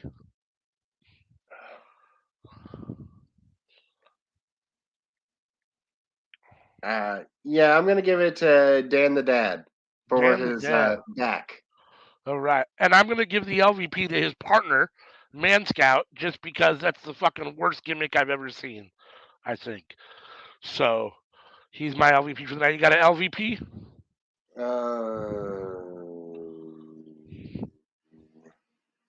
No, I don't think so. Everybody on the show did fairly well. Yeah, this was a very high quality indie show. It was really good. This was right up there with Maybe that guy who got his ass kicked by Moxley. Jimmy Jacobs. No, the other guy. Oh yes, yes, yes. The other guy. Yeah, not Jacobs. Yeah, what was his name? Damian Chambers, I think, is what the something like that. Yeah. The second guy, the second Mox Yeah, interaction of the night. Yes. he Yeah. came out looking for a match, and Mox just beat him up. Mox just beat him up real quick and moved on. Yeah, not interested in that. We ain't got time for you to have a match. No doubt. So yeah, this was a solid indie pay per view. I'll give it like a 7.5 out of 10. What about you? You know what? I'm gonna give it an 8 because this is an indie show. It's not a, big promotion. I'll give it a solid 8 out of 10. There you go. All right. Well, thanks for joining us here at Workhorse Wrestling Network for tonight's Pro Wrestling Revolver Watch Along. As I've said a few times tonight, if you're new, please subscribe, hit that like button, hit the notification button so you can be notified. Something going on screen. I already shut mine off, so I didn't wait long enough. Let's see what's going on. What's still going on?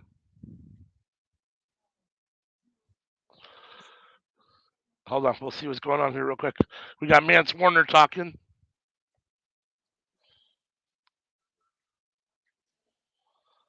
I got Mance talking in the ring. I'm gonna mute myself, turn my TV up, and go pee. Okay, sounds good. While you do that, I'll take us out of here. When you come back, we'll say bye.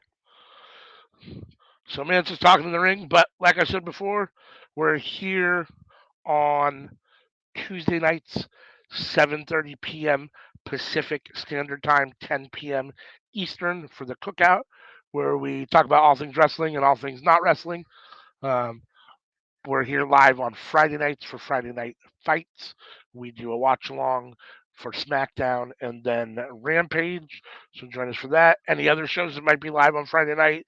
And then Saturdays we do Under the Radar, which is recorded but premieres on Saturday at 11 a.m. Pacific Standard Time. Please check that out. That one we discuss myself, NCM review AEW Dark Elevation, PTE, MLW, and Impact Wrestling. We also do watch-alongs as they come along. We'll do watch-alongs for all WWE and AEW pay-per-views. We do random watch-alongs for shows like this, Pro Wrestling Revolver, when they come up and they have a good card. We will, as of February 11th, we will be doing a GCW watch-alongs on the True Heel Heat gaming Twitch channel. So be sure to check us out over there for Jersey J Cup session 1 and 2 on February 11th. And the guys in the ring are the Rascalz, and the Second Gear crew have basically hugged each other, and now they're all about to have a beer together. So on that note, thank you for joining us, and we'll see you next time. Peace.